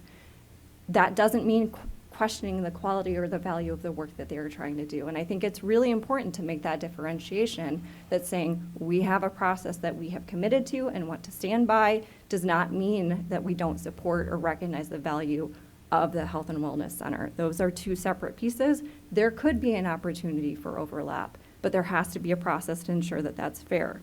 I think it is important that when we factor in the allocation that we approved for the standard deduction to make sure that the city has the funding it needs with the ARPA funding, the amount we are paying to RPC, and if we did fund this, we are talking about at least half of our ARPA allocation, right? So I think that's an important piece too. It's not an easy amount to just dismiss. This is a considerable amount of this funding that has already been allocated and that we are now asking to be allocating even more. I also think that this does not give us the chance to incorporate the feedback we just heard tonight from RPC. They provided us with an incredible amount of information, some of which would shift, in my mind, some of the areas of prioritization. The level of focus on housing is something that is not captured in this. And that's, again, not to say anything against any of these programs, but to summarize, yes, I would be in favor of there being a faster accelerated track option, but I would need to see additional information for exactly how these projects are being vetted to ensure that it is more equitable. Would you like the chair, Jaya? Yes, please. And can I be recognized? Yes, the chair recognizes Mary Alice. Thank you. So I have a suggestion. My suggestion is that we take a straw poll and see if council is supportive of having an accelerated track, not necessarily saying all the rules and the all the different items that we have here and so forth, but are we supportive of pursuing that? Even if we miss all these opportunities here, it's possible that there are items that maybe could be funded in August or September or something. So that's what I would suggest in terms of a step forward from here is that we just take a straw poll and figure out who's in favor of exploring a more accelerated path. James?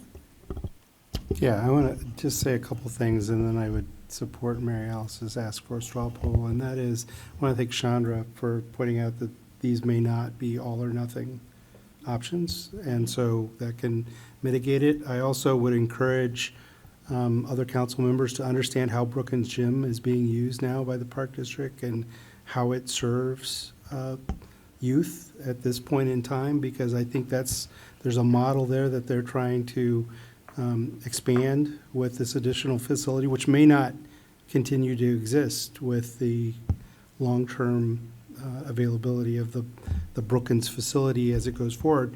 And I do want to say, we only have one public school district. And there's no other option for investing in our youth through a public school district in a place where you can't read the paper every day and not understand that our middle school and our high school needs help right away. And that kind of help will make the difference longer term, investing in those middle schoolers and those high schoolers. So I understand, I really do appreciate where we're coming from as far as how this feels like it's deviating from the plan and how it's privileging some projects. But I'll tell you, with the school district, there's no other place that can do the kind of work that needs to be done on the scale that it needs to be done. It is our only public school district. Chris? Yeah, I'm just want to express some frustrations here. Number one, we asked to set council goals, but we didn't ask to have a mediator. We didn't ask to have it off campus or off the city building. We didn't ask for the entire weight and all the elaborations and 5 meetings and all that. So that got dragged out, and it wasn't us that dragged that out, okay? That was administration that created that entire apparatus to set those council goals. We've had the money since June 7th, 2021, the ARPA money. Where has everybody been? You know, they could have let us know. I mean, the Park District didn't plan this, this year. They were in the planning of this years ago. And I think I agree with James. Some of these things don't look like time-sensitive things to me. Some are. I agree. I'm willing to have the straw poll that Marielle suggests, but yeah, I just there's a lot of organizations out there that are looking at us like we're cheating them by putting these groups ahead of them. So that's just some frustration. But yeah, let's have the straw poll.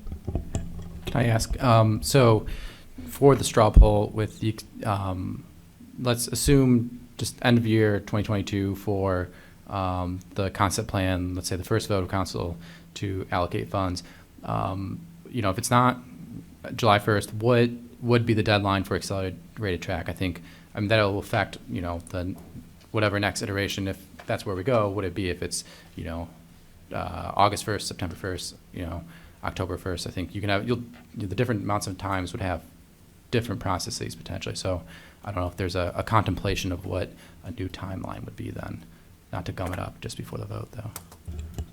That's not the first question. The first question is, do we have the will to do an accelerated start with a plan? straw just to see if there's an interest, and then we can kind of clarify that, because if we're saying, yeah, then we should definitely provide that guidance, but let's see where we are first. So, yes. Just to clarify, I guess what I want to understand, and I know everybody's talking about the organizations, and I'm not thinking about the organizations. I'm thinking about the people it serves. I'm not thinking about the organization. I'm thinking about who's going to be served. And I'm right there with James when he says we only have one school district. And I've been an educator, and I've had to deal with troubled children. And I've had to deal with children that I know were like brainiacs, but bored or something, and just couldn't sit still or couldn't get themselves together. And this particular thing with the school district, I think would serve a lot of kids who would otherwise fall through the cracks. And I do think that it is imperative for us to think about that. Because I don't mind, and you used to say, I don't mind is a playground for the devil. And I really think that what is trying to be done here is you're trying to serve kids that you know would otherwise just fall through the cracks. I feel the same way about the Health and Wellness Center. And I know everybody, it's not to me about the organization as much as it is about the service they will supply, and that they will supply to kids. We're talking about getting to the root of violence, of gun violence. Well, one of those roots is lack of activity and lack of having some kind of programming. And since we don't have the place for it, I think even if we don't give them a full, the full amount that they are asking, I think it's worth the conversation to at least think about. There needs to be a contribution just based on the fact of what, in turn, how that would help the city itself. So, just something to think about.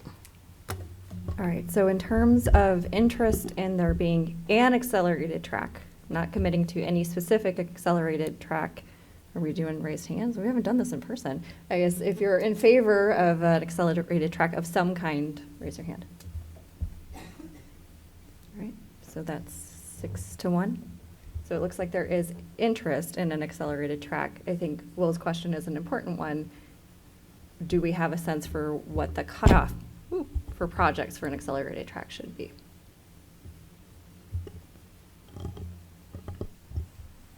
Mayor House? So I have a question to Grace, and maybe this is something that staff can clarify. If I remember correctly, we were paying kind of by hour for RPC, so we don't have like a lump sum that we owe them. Is that correct? That's right. So we're not wasting money, basically, by having this accelerated process run by city staff. That's right. Okay. So, and I don't know how to balance the timing in terms of allowing people to submit something. I don't know the timing for staff. I realize it's budget time. So I guess my question to staff would be, if we did a timing of something has to start on July 1st, how long would you be able to keep a very short proposal site up and then evaluate it versus, say, August 15th? I mean, it's 6 or 7 weeks difference there. Is it even feasible to ask for a call for proposals that have a deadline of starting in the summer, and then outlining whatever those criteria are, having that evaluated, and bringing some of those people here by the second to last week of June? Carol? If I may, can we heard a lot tonight, we got a lot of feedback. Can we just take a week and say, okay, we're gonna make a proposal and say, this is how we would frame out a process like this, and then come back and have some more discussion? Yeah, absolutely. Rather than try to do this Sure. on the fly? Yep. Mayor Marlin? And it wouldn't preclude working with RPC for assistance. Chris? I'm just, Carol, to give you some specifics, and James, correct me if I'm wrong here, but I don't think the gun bounty program is time sensitive, and I don't think the small business program is time sensitive.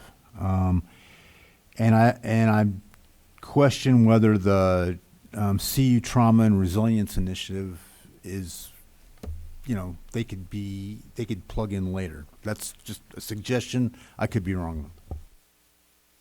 I suspect we'll come back with a couple of options for you all to go, well, okay, let's do that, let's do this, whatever. But we got a lot of good feedback, and I'm not sure we're going to refine it anymore tonight.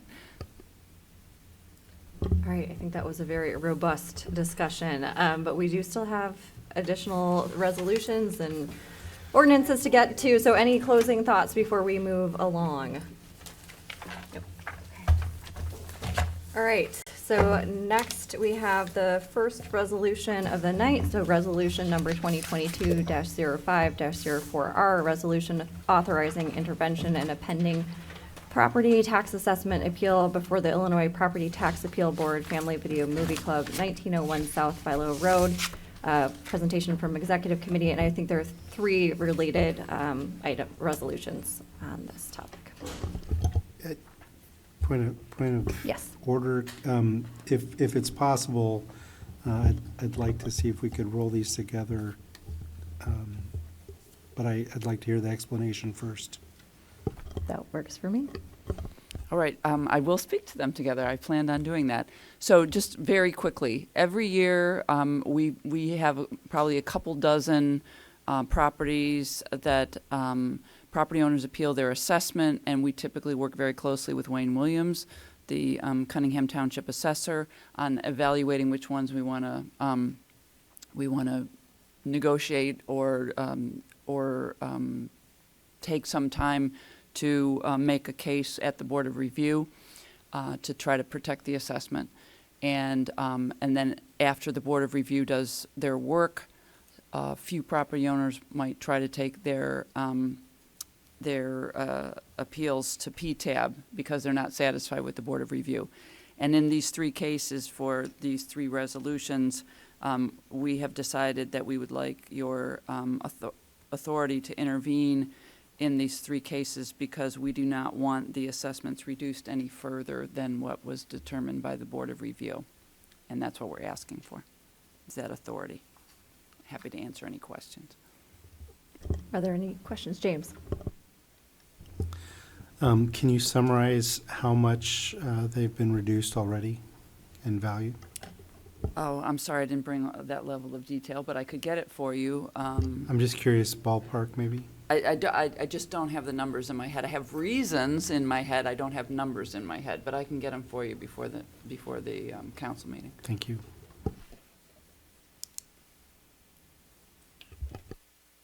Chandra? I wouldn't mind hearing the reasons why. Sure. Really quickly, the Family Video Movie Club, 1901 South Philo Road, they're basically, their appeal is suggesting that the building on that site is worth nothing, and they brought in, I'll say in air quotes, an appraisal that has comparables that are, none of which are from Urbana. So we did not find that to be compelling, and we disagree with that. In Walgreens, there was some difference in the assessment between the 2 Walgreens in Urbana, and then when they tried to make the adjustments at the Board of Review, things got out of whack, and Walgreens didn't like that one of them went up, so they've now appealed a relatively modest increase, and we're just trying to maintain where it was. I think that one probably will get resolved before it actually goes to PTAB, and I think it will be resolved before we get deeply into it. And then the Neighbor House Fraternity, which is at 1002 South Lincoln Avenue, they've appealed their assessment kind of on an annual basis. And this latest appeal is that they feel that their assessment is out of equalization with other fraternities, even though theirs is the newest.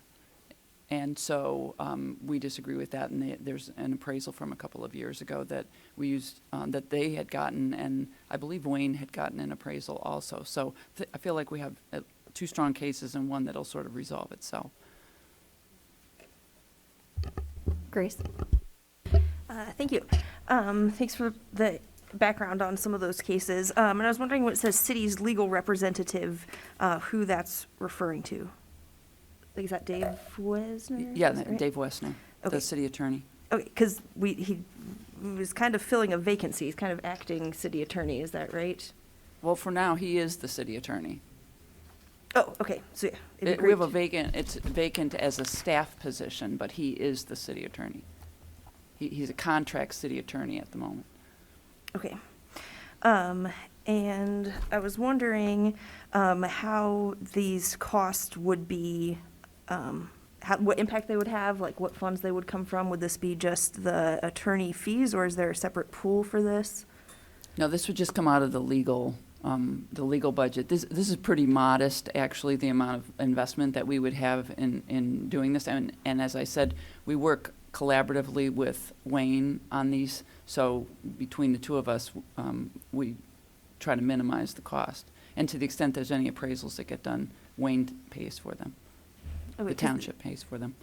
Thank you. Yeah, that was some of my other questions and concerns about if there was kind of a budget or a cap, especially where it's authorizing to designate outside legal counsel if necessary.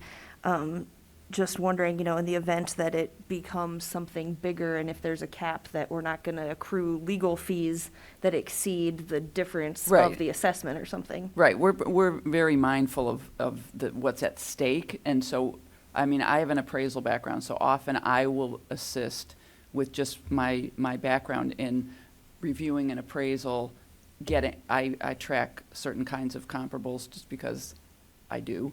Land sales, for instance, in Urbana, so we sometimes challenge things when we don't hire an appraisal at all, but we have data that we offer.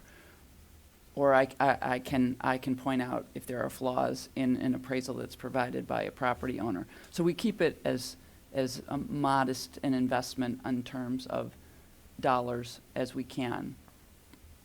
But I'll provide the numbers so you at least have a sense of order of magnitude of what we're discussing.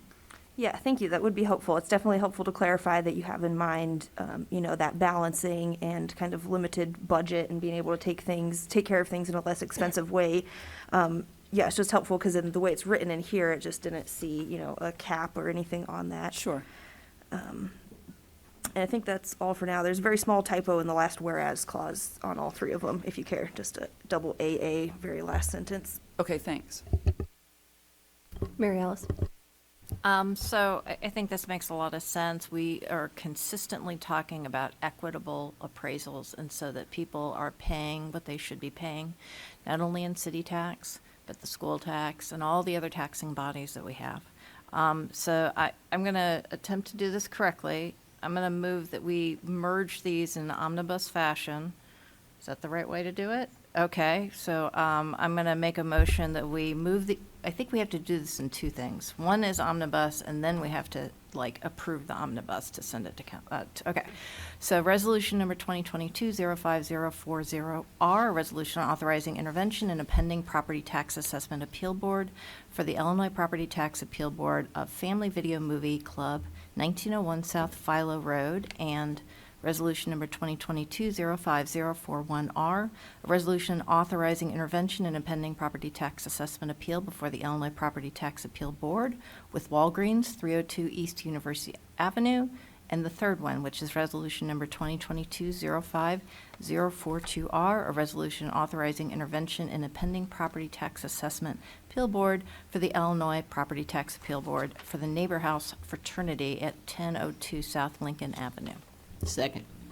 Moved by Mary Alice, seconded by Sharice. Do we have a recommendation? Because that was just for omnibus, right? Well, we now have to vote, but Oh, do we sorry, need to we do gotta a roll vote. call, or do we do? Is there discussion on our omnibus? We're figuring this out as we go. All right, no discussion? We have a vote? Can we do can we do voice vote, or do we have to? Okay, we can do voice. All right, all in favor, say aye. Aye. Aye. Any opposed? All right, that motion passes. Then I will move that omnibus collection of resolutions to City Council for approval with, on the consent agenda. Second. I heard moved by James and second by Mary Alice. Omnibus to the consent agenda. All those in favor, say aye. Aye. Aye. All those opposed, same sign. Right, that motion passes. All right, next we have ordinance number 2022-05-015, an ordinance amending the Urbana zoning ordinance R7 University Residential Text Amendment Plan Case 2438T22. Kat's here for us. Hi, everybody. I've got a really short presentation for you, so I will pull that up now.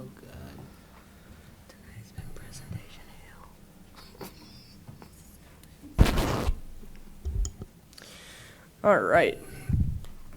So, to recap from the last committee of the whole meeting, this is a text amendment to amend Article 5 of the zoning ordinance to add new special uses for existing buildings in the R7 University Residential Zoning District. The text amendment would also amend Articles 7 and 8 to alter parking requirements and sign regulations for commercial uses in the district. At the May 2nd meeting, the Committee of the Whole discussed differentiating between the east and west sides of Lincoln Avenue and suggested clarifying language for the reuse of existing buildings and parking requirements for new special uses through the special use permit process. Staff has made changes to that end and recommends approval of the proposed text amendment. I'll run through those changes tonight. So this is a revised commercial uses map. To address the committee's and neighborhood's concerns, the text amendment language has been revised to allow commercial uses in existing buildings only on the east, that's a major misspeak, on the west side of Lincoln Avenue and all along Lincoln Avenue with a special use permit. So as the map is shown here, all of the properties in blue would allow commercial uses with a special use permit only. Properties in orange would allow residential uses by right in existing buildings only. So I want to recap the special use permit process. Special use permit applications are required to meet 3 criteria pertaining to public convenience, public welfare, and the standards of the area and zoning district. Applications are reviewed by planning staff. They require a public hearing at Plan Commission, and then they require city council approval.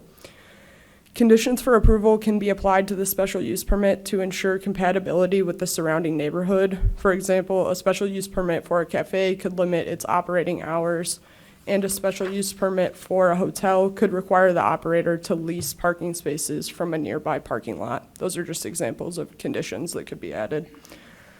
To that point, staff has also added clarifying language that parking can be required for commercial uses as a condition of the special use permit. So that would be language in the zoning ordinance text amendment. Additional parking could be required for commercial uses through the special use permit process on a case-by-case basis determined by the expected need for parking.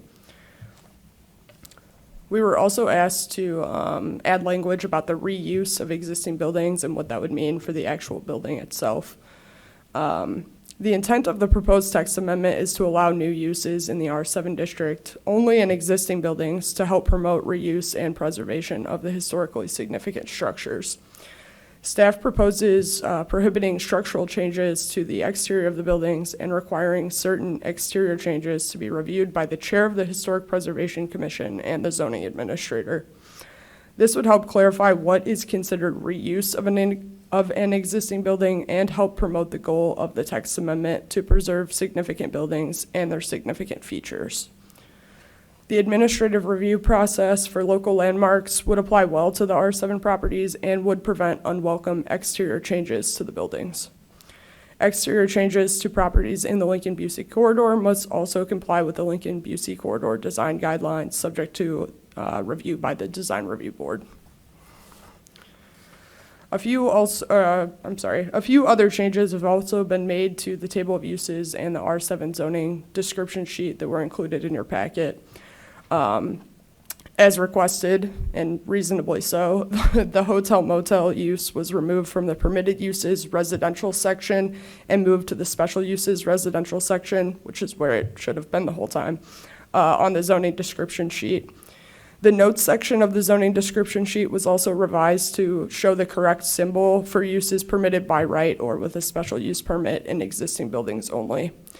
Some potentially incompatible uses, including dry cleaning or laundry establishment and banquet facility, were removed from the table of uses. Other uses, including library, gallery, or museum, health and fitness club, and microbrewery, were added to the table of uses as special uses in existing buildings on or west of Lincoln Avenue. So, the City Council has the following options in Plan Case 2438T22. Approve the text amendment as presented. Approve the text amendment as modified by specific suggested changes, or deny the text amendment. And just to recap the recommendations, on April 21st, the Plan Commission voted unanimously to forward the proposed text amendment to City Council with a recommendation of approval with suggested changes. On May 2nd, the Committee of the Whole directed staff to differentiate between the east and west sides of Lincoln Avenue, clarify the reuse of existing buildings, and clarify the parking requirements for commercial uses through the special use permit process. Staff has made changes to address these concerns and therefore recommends approval of the text amendment.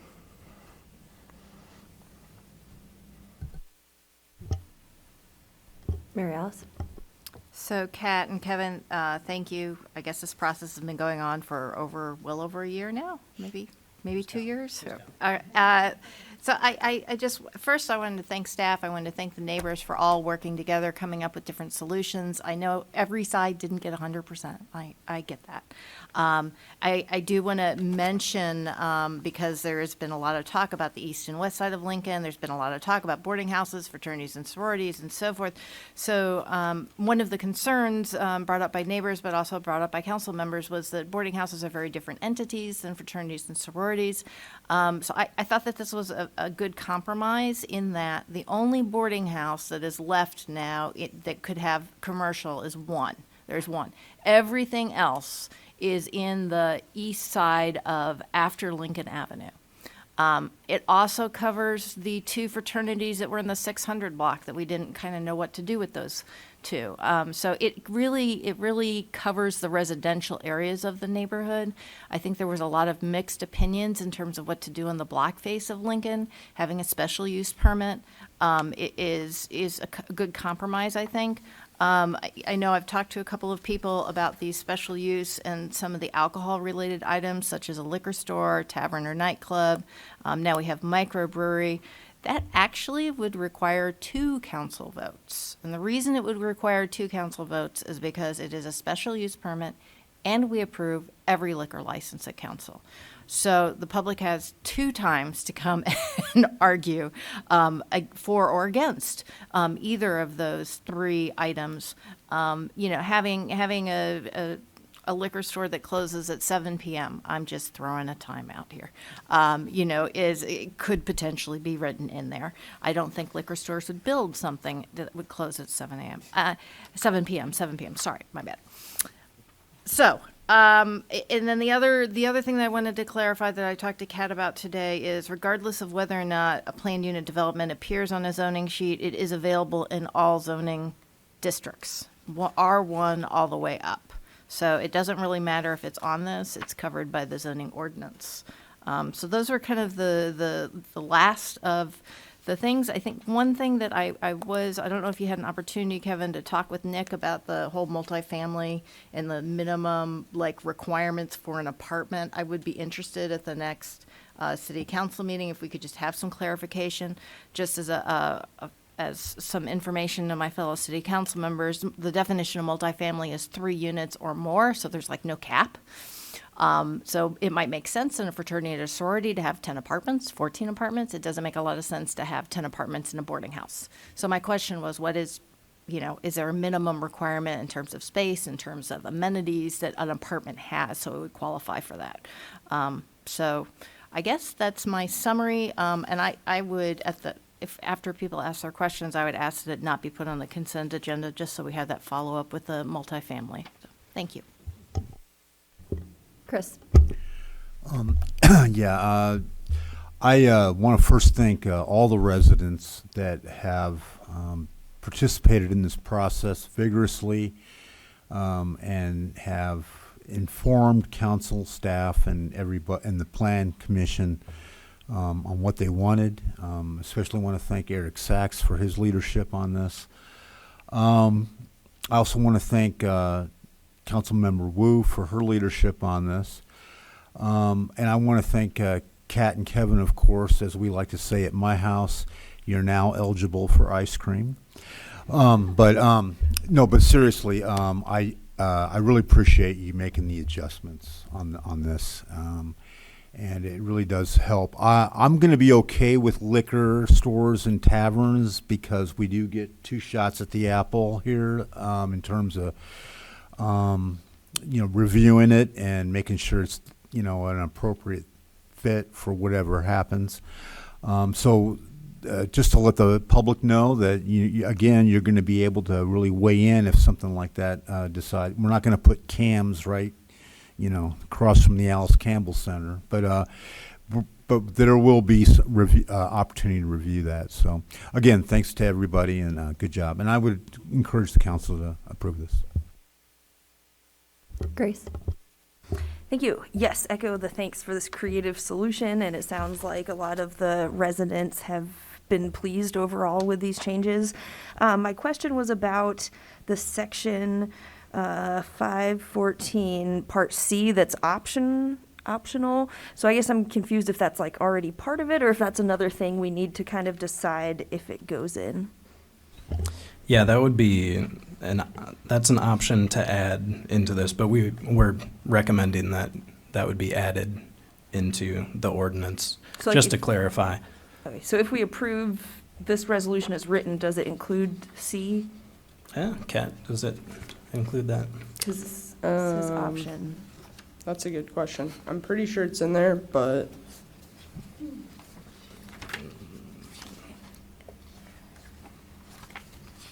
Or if we can just make sure it's in there, if that's what we decide to do by next week. yeah, so ordinance attachment A is all of the zoning ordinance language that would be added as the text amendment.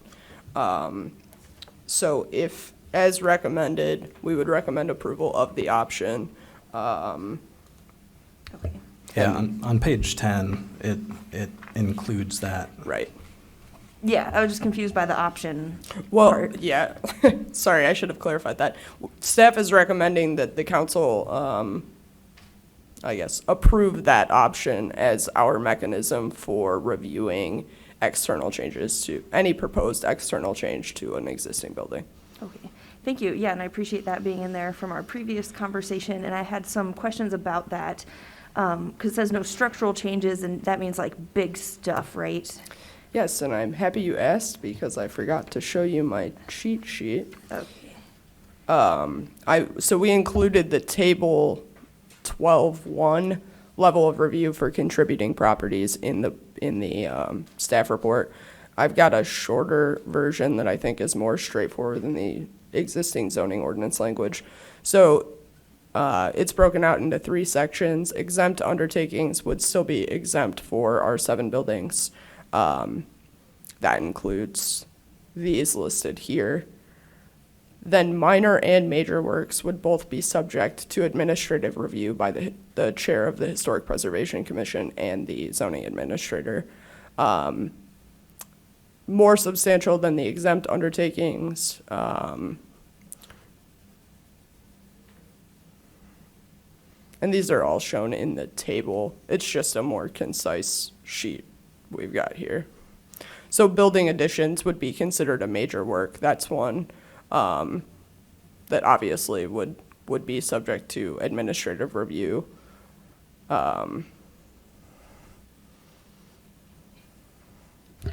you. Yeah, I Sure. appreciate more info on that. And yeah, looking through the table, I guess just, I definitely, agree with having it in there was one of my kind of original concerns. Right. But also just making sure balancing that with it being not so stringent that it decentivizes people from wanting to operate there. Because it looks like the exempt one, so it's like if someone wants to do basic repairs or upgrades and stuff, that's not considered. It's just the more major and minor works that would really change the building. Right.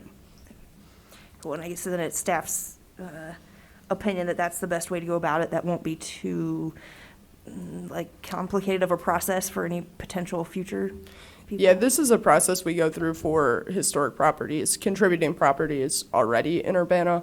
And I mean, I think an important point to make is that most, if not all, of the Greek houses in the R7 district could be designated as local or national historic landmarks. Many of them haven't been yet. But I don't think that this is an unreasonable way to go about things from the staff perspective. Yeah, I'd actually characterize it as quite reasonable. And we already have this, this process for reviewing actual landmark buildings. So we thought this was a a good way to make use of something that we already have to review these, since the whole goal is preservation. Thank you. Is there any further discussion, or can I get a motion? I'll make a motion. That's okay with everyone. All right, I find our agenda here. Lost it. Oh, here it is. Got it, sorry.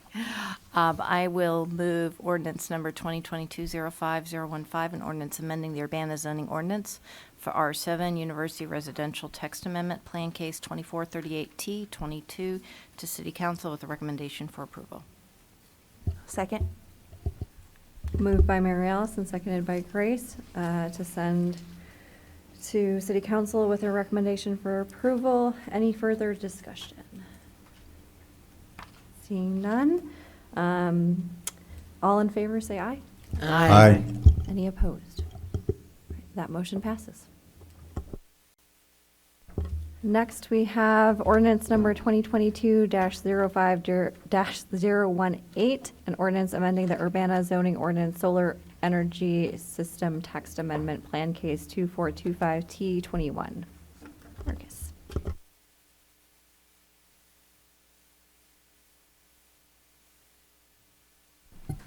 Good evening, Council. So this request is from the Urbana Zoning Administrator to amend Article 13 of the zoning ordinance to add definitions and establish use provisions for principal use solar arrays and accessory use solar arrays, which would more accurately reflect the nature of solar energy systems and their operation and would regulate them on their construction and location. So based on input and discussion at City Council last week, staff recommend changing the proposed amendment to remove agricultural zoning districts from a permitted zoning district over to having them be a special use zoning district, and also to remove the following zoning districts from the list of special use zoning districts. That would be R6B, R7, B1, community business, and B2, I think, arterial community business.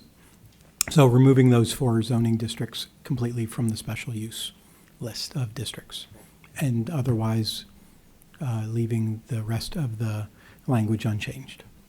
And we appreciate your comments, both at discussion last week and also comments that were received from council members.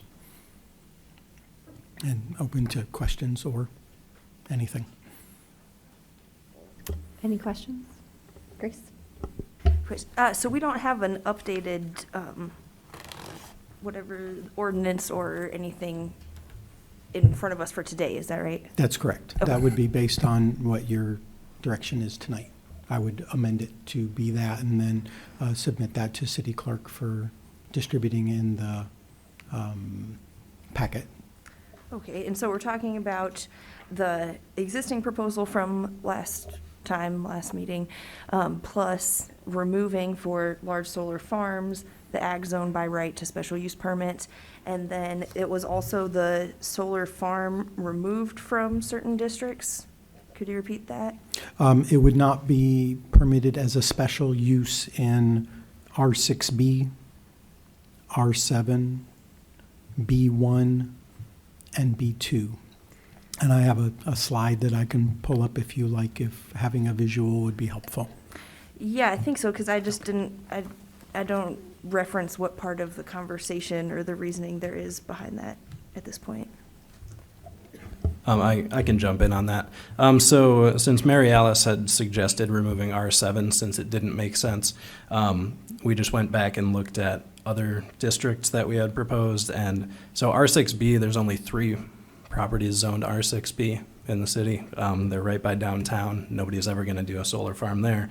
And then B1 and B2 are neighborhood business districts, and it just doesn't make sense to take our very few areas zoned for neighborhood business and and say, yes, you could do a solar farm there. It's not going to happen, so it's not going to hurt anything if, by removing them. Thank you. Yeah, I appreciate that. And then the rest, I have discussion, but I'll hold till we have a motion. Any other questions, or can I get a motion? James? I will move ordinance number 2022-05-018, an ordinance amending the Urbana zoning ordinance, solar energy system text amendment plan case 2425-T-21 with the changes suggested tonight. I'll second. It's been moved by James and seconded by Chandra to move ordinance number 2022-05-018, an ordinance amending the Urbana zoning ordinance solar energy system text amendment plan case 2425T21 to City Council with a recommendation for approval. Is there any further discussion? Grace? I would be more in favor of allowing the larger solar farms as special use in any district. Just with looking at the future, it might change as we annex new areas. Things might get rezoned in the future. It just seems like the zoning ordinance could be a little more fluid. It's also defined by the physical space and the sunlight, and we have the map of the overlaid spaces. So it's like if there's a district that doesn't have physical space or doesn't make sense for a solar farm, it's not going to be an option regardless of the ordinance. And then it still has the special use process if it's not what the community deems a good fit. So I think it would just be better to not limit ourselves right now for even future things and take it on a case-by-case basis. Mary Alice? So I understand trying to make things a little more future-proof is what I'm hearing you say, but I think that it would make sense for some of these districts to have them in here. So I actually don't agree having it just blanket. It's allowed in any zoning district, kind of like PUDs at the moment are allowed in any zoning district. Special use, any zoning district and a special use. I would prefer to have we're not cutting out very many of the zoning districts, but I think it makes sense. Usually when we annex property from the close to the city lines, they get annexed in based on, the zoning of the county and how that translates into the zoning of the city. A lot of these things, neighborhood businesses, the R7s, you're never going to have anything being annexed into the city with those zoning designations as they currently are. So I would like to keep them. That's my opinion. Any further discussion? All right. Seeing none, all those in favor of the ordinance as proposed, say aye. Aye. All those opposed, same sign. Okay. That motion passes. Thank you. Thank you. And then last on our agenda is council input and communication. Anyone have anything they would like to share? No? Okay. Well, if no further business before this body, this meeting is adjourned.